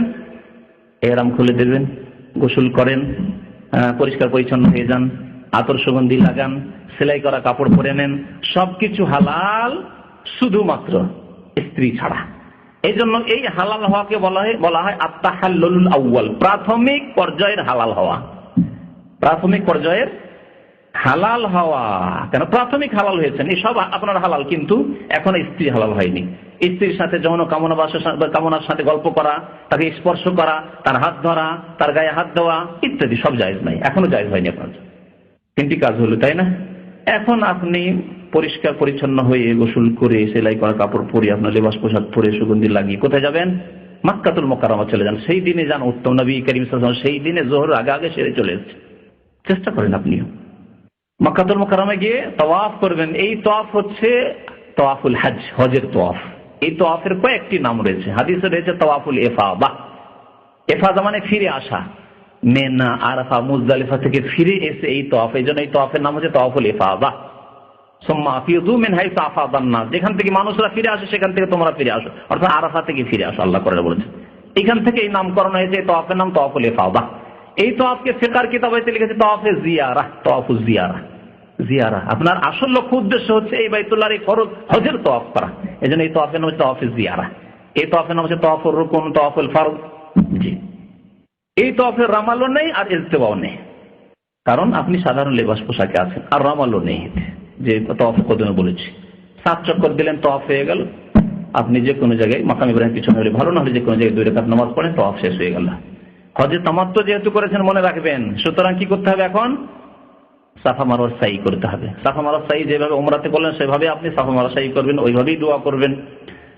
সাফা মারওয়া যখন সাই করা হয়ে গেল তখন আপনার হজের সমস্ত কাজ প্রায় শেষ হয়ে গেল। এখন আপনি কি হয়ে গেলেন? পূর্ণ মাত্রায় হালাল হয়ে গেলেন। তাহাল্লুলে সানি বলা হয়, পুরোপুরি আপনি হালাল হয়ে গেলেন। এখন আপনার জন্য স্ত্রী পর্যন্ত হালাল, যদিও সামান্য কিছু হজের কাজ বাকি আছে, কিন্তু হজে যেহেতু আসল কাজগুলি হয়ে গেছে সেই জন্য আপনার জন্য সব কিছুই হালাল, যা আল্লাহ হালাল করেছেন। তা যা হারাম করেছেন সবসময় হারাম। এ হজ শেষ হয়ে গেল। আপনি সন্ধ্যা হওয়ার আগে আগেই ফিরে চলে যান কোথায়? মেনায়, কারণ মেনাতে রাত্রি যাপন করতে হবে। এখন আপনার কাজ কি বাকি? 11 তারিখের রাত, 12 তারিখের রাত মেনায় যাপন করা হচ্ছে ওয়াজিব। যদি ছুটে যায়, আপনি বিলম্ব করে রাত 12টা 1টায় গেলেন, রাতের অধিকাংশ অংশ রাস্তায় কেটে গেল, মক্কাতে কেটে গেল, তাহলে ওয়াজিব ছুটে যাবে, আপনাকে দম দিতে হবে কোরবানির জন্য, খেসারত দিতে হবে। খবরদার এরকম কাজ করবেন না। আর বিদাতীদের ফতোয়া শুনবেন না, কারণ বাংলাদেশ থেকে সে এক শ্রেণীর লোকেরা ফতোয়া দেয় যে মিনায় 11-12 থাকা নাকি সুন্নত। না, সহিহ হুকুম হচ্ছে যে নবী করিম সাল্লাল্লাহু আলাইহি ওয়াসাল্লাম সাহাবায়ে কেরামকে কাউকে অনুমতি দেন না, শুধুমাত্র যারা জমজমের পানি পান করে তো বালতি দিয়ে উঠিয়ে উঠিয়ে তাদেরকে অনুমতি দিয়েছিলেন সুকিয়া জমজমের জন্য, আর অনুমতি দিয়েছিলেন উটের রাখালদেরকে, যে উটের রাখালকে উটের কাছেও থাকতে হবে সেই জন্য। আর বাকি কাউকে অনুমতি দেননি যে তারা মিনার বাইরে রাত কাটাবে। রাত্রিকে মিনায় কাটানো 11 তারিখে। 11 তারিখের দিন যখন হয়ে গেল তখন মাত্র 2টি কাজ। একটি কাজ হচ্ছে 3টি জামরাতকে 3 সাথে 21টি করে পাথর মারা। প্রথম উলা মারবেন, তারপরে উস্তা মারবেন, 2টিতে মারবেন। পাথর মারা পরে দোয়া করবেন, ওখানে একটু এগিয়ে গিয়ে কিবলামুখী হয়ে দোয়া করবেন। প্রথম জামরাতেও দ্বিতীয় জামরাতেও আপনি পাথর মারার পরে দোয়া করবেন। 10 তারিখে কিন্তু দোয়া করা ছিল না। আর জামরায়ে আকবাতে আজকেও দোয়া নেই। এই একটি কাজ হয়ে গেল, 3টি জামরা 3 সাথে 21টি পাথর মারা। আর রাত্রি আবার 12 তারিখের রাত্রে আসে, সেই রাত্রি আবার মেনায় যাপন করে। এখন মাত্র এই 2টি কাজ। আবার 12 তারিখের দিন যখন হলো, এই যে পাথর মারবেন সেই পাথর মারা সম্পর্কে আরো ভালো করে শুনে রাখুন যে এই পাথর মারার ওয়াক্ত শুরু হবে মাথার ওপর থেকে সূর্য গড়ে যাওয়ার পরে, তার আগে নয়। তার আগে পাথর মারা জায়েজ নয়। তার আগে পাথর মারা ওই রকমই ঠিক নয় আপনার জন্য যথেষ্ট হবে না, যেমন আপনি নামাজের সময় হওয়ার আগেই যদি নামাজ পড়েন হবে না। জোহরের নামাজ সকাল 10:30টায় 10টার সময় পড়ে নেন, হবে নামাজ? হবে না। মাগরিবের নামাজ বিকাল 5টার সময়, 5টা কেন, আজকাল তো ডুবে যাচ্ছে 5টা, এখানে আপনি 4টার সময় যদি মাগরিবের নামাজ পড়েন হবে? এখন যদি ফজর নামাজ পড়ে ঘুমিয়ে যান যে ফজর নামাজে তো খুব ফজিলত শুনেছি, আর আমি ফজরে জাগতেও পারি না, তো যাক ফজরটা পড়েই শুয়ে যায়, হবে? হবে না। ওই রকমই কেউ যদি সকালবেলা 11 তারিখে 12 তারিখে পাথর মারে, তার পাথর মারা হবে না। শুনে রাখুন, হাজার হাজার জাহিল মূর্খরা সকাল থেকে পাথর মারছে 11 তারিখ 12 তারিখে। আপনি জাওয়ালের পরে যাবেন, বিকেল বেলা যাবেন, সন্ধ্যার আগে আগে যাবেন। যদি ভিড় থাকে আপনার কাছে, মহিলা থাকে, রাত্রে যান, অসুবিধা নেই, রাত্রে সারা রাত মারেন, কোনো অসুবিধা নেই, ফজর আগে আগে পর্যন্ত মারেন। 11 তারিখ আর 12 তারিখে পাথর মারবেন। তারপরে যদি আপনাকে চলে আসতে হয় তাহলে 12 তারিখে পাথর মেরে মাগরিব হওয়ার আগে আগে মেনা থেকে আপনি বেরিয়ে পড়েন। মেনায় আর ফিরে যাবেন, মিনার মাঠ থেকে বেরিয়ে পড়েন। আমরা একবার পাথর মারার পরে একটু এগিয়ে আসলে মিনার মাঠ শেষ হয়ে যাচ্ছে, বেরিয়ে পড়েন আপনি সূর্য ডোবার আগে, যদি তাড়াতাড়ি আসতে চান। আর যদি থাকতে চান যে না 13 তারিখও থাকবো, তাহলে এই 13 তারিখের রাত্রি যাপন করা ওয়াজিব আপনার জন্য, আর তারপরের দিন আবার 3 থেকে 3 সাথে 21টি পাথর মারাও আপনার জন্য ওয়াজিব। আর এটি হচ্ছে উত্তম, 13 তারিখ পর্যন্ত থাকাই হচ্ছে উত্তম। আল্লাহ পাক কোরআনে কারিমে সূরা বাকারায় ইরশাদ করেছেন, ফামান তাআজ্জালা ফি ইয়াওমাইনি ফালা ইসমা আলাইহি। কেউ যদি 2 দিন, ফি ইয়াওমাইনি 2 দিনে তাড়াতাড়ি করে যে আমি তাড়াতাড়ি 12 তারিখে করে হজ করে চলে যাব, ফালা ইসমা আলাইহি, তারও কোনো গুনাহ নেই। ওমান তাআখারা, আর কেউ যদি বিলম্ব করে, ফালা ইসমা আলাইহি, তারও কোনো গুনাহ নেই। লিমান ইত্তাকা, তবে এই হুকুম কার জন্য? মুত্তাকি, আল্লাহ ভীরুর জন্য। আর নবী করিম সাল্লাল্লাহু আলাইহি সাল্লাম উত্তম হজ করেছেন, তিনি 13 তারিখ পর্যন্ত থেকেছেন, 13 তারিখে রাত্রেও যাপন করেছেন এবং 13 তারিখের দিনে 321টি পাথর মেরেছেন। এইভাবে টোটাল মোট কতটি পাথর মারা হবে? 12 তারিখ পর্যন্ত হলে 49, কিন্তু 13 তারিখ পর্যন্ত যদি পাথর মারেন 70টি পাথর। আর প্রত্যেক দিনের কঙ্কর মেনা থেকে নেবেন, ওই মুজদালিফা থেকে আপনি উঠিয়ে নিয়েছেন এক বোঝা কঙ্কর, এরকম কাজ করবেন না। 4 দিনের সমান কঙ্কর আগে থেকে নিয়ে এসেছি, বিলাতি কাজ করবেন না খবরদার। যেদিন যতটা পাথর মারতে হবে সেই দিন ততটা নেবেন আর নিয়ে আসবেন, পাথর মারবেন। এইভাবে আপনার হজ পুরা হয়ে গেল। এখন যেদিন আপনি মক্কা থেকে বিদায় হয়ে চলে আসছেন তখন আর একটি কাজ বাকি আছে, তা হচ্ছে তাওয়াফুল ওয়াদা বা তাওয়াফুল ওয়াদা, বিদায় কি তাওয়াফ, বিদায় তাওয়াফ। এই বিদায় তাওয়াফের হুকুম হচ্ছে ওয়াজিব। কেউ যদি ছেড়ে দিয়ে চলে আসে তাকে দম দিতে হবে, কুরবানি দিতে হবে। নবী করিম সাল্লাল্লাহু আলাইহি ওয়াসাল্লাম বলেছেন, লা ইয়ানফিরান্না আহাদুকুম হাত্তা ইয়াকুন আখির আহাদিহিম বিল বাইত। তোমাদের কেউ যাতে করে হজ করে ফিরে না আসে যতক্ষণ পর্যন্ত শেষ সাক্ষাৎ বাইতুল্লাহর সাথে না করবে, অর্থাৎ শেষ তাওয়াফ বাইতুল্লাহ না করবে। তবে কারো যদি মহিলাদের ক্ষেত্রে মাসিক ঋতু চলে আসে অথবা বাচ্চা ভূমিষ্ঠ হয়ে যায় আর শুধু এই বিদায় তাওয়াফ বাকি আছে, তাহলে আর থাকার কোনো প্রয়োজন নেই। তাদের ক্ষেত্রে নবী করিম সাল্লাল্লাহু আলাইহি ওয়াসাল্লাম ছাড় দিয়েছেন, বলেছেন অসুবিধা নেই। সাফিয়া রাদিয়াল্লাহু তাআলা আনহা, নবী সাল্লাল্লাহু আলাইহি ওয়াসাল্লামের জাওজায়ে মুহতারামা, তার এইরকমই মাসিক ঋতু চলে এসেছিল। নবী করিম সাল্লাল্লাহু আলাইহি ওয়াসাল্লাম শুনতে পেলেন, বললেন, আহা বেসাতো না হিয়া, সে কি আমাদেরকে এরকম এখানে বেঁধে রেখে দিবে, থাকতে হবে তার জন্য এতগুলি লোককে থাকতে হবে নাকি, আমাকেও থাকতে হবে নাকি? তখন মা আয়েশা রাদিয়াল্লাহু তাআলা আনহা অন্যান্য আজওয়াজে মুতাহহারাত বললেন যে ইয়া রাসূলুল্লাহ ইন্নাহা তাফা তাওয়াফাল ইফাদা, তার তাওয়াফ ইফাদা রুকুন তাওয়াফ করা হয়ে গেছে। তখন নবী করিম সাল্লাল্লাহু আলাইহি ওয়াসাল্লাম বললেন, ফালা ইযান, তাহলে আর থাকার কোনো প্রয়োজন নেই। এই ওয়াজিব তাওয়াফ হায়েজওয়ালি বা ঋতুবতী মহিলার ক্ষেত্রে এবং বাচ্চা ভূমিষ্ঠ হওয়ার পরে যে রক্ত আসে এইসব নেফাসওয়ালি মহিলার ক্ষেত্রে মাফ রয়েছে। ফালা ইযান, তাহলে কোনো অসুবিধা নেই। এইভাবে ইনশাআল্লাহ তাআলা আপনার হজ পুরা হয়ে গেল। আল্লাহ পাক রব্বুল আলামিন যেন আমাদের হজ কবুল করেন। যেসব ভাইরা হজ করেছেন আল্লাহ যেন তাদের হজ কবুল করেন। যেসব ভাইরা হজ করতে যাবেন তাদেরকে যেন সুন্দরভাবে সুন্নত মোতাবেক হজ আদায় করা তৌফিক যেন দান করেন। আল্লাহ তাদেরও যেন হজ কবুল করেন। যেসব ভাইদের এখনো শক্তি সামর্থ্য হয়নি আল্লাহ তাদেরকে যেন শক্তি সামর্থ্য দান করেন। আল্লাহ আমাদের রুজিতে যেন বরকত দান করেন, আমাদের স্বাস্থ্য শরীরে যেন বরকত দান করেন, আমাদের সন্তান সন্ততির ছেলে মেয়েদের যেন বরকত দান করেন। আল্লাহ আমাদের দুনিয়াতেও বরকত দান করেন, আল্লাহ আখিরাতের কাজেও যেন বরকত দান করেন। রব্বানা আতিনা ফিদ দুনিয়া হাসানা ওয়া ফিল আখিরাতি হাসানা ওয়া কিনা আযাবান নার। ওয়া সাল্লাল্লাহু আলা নবিয়িনা মুহাম্মদ ওয়া আলা আলিহি ওয়া সাহবিহি আজমাইন।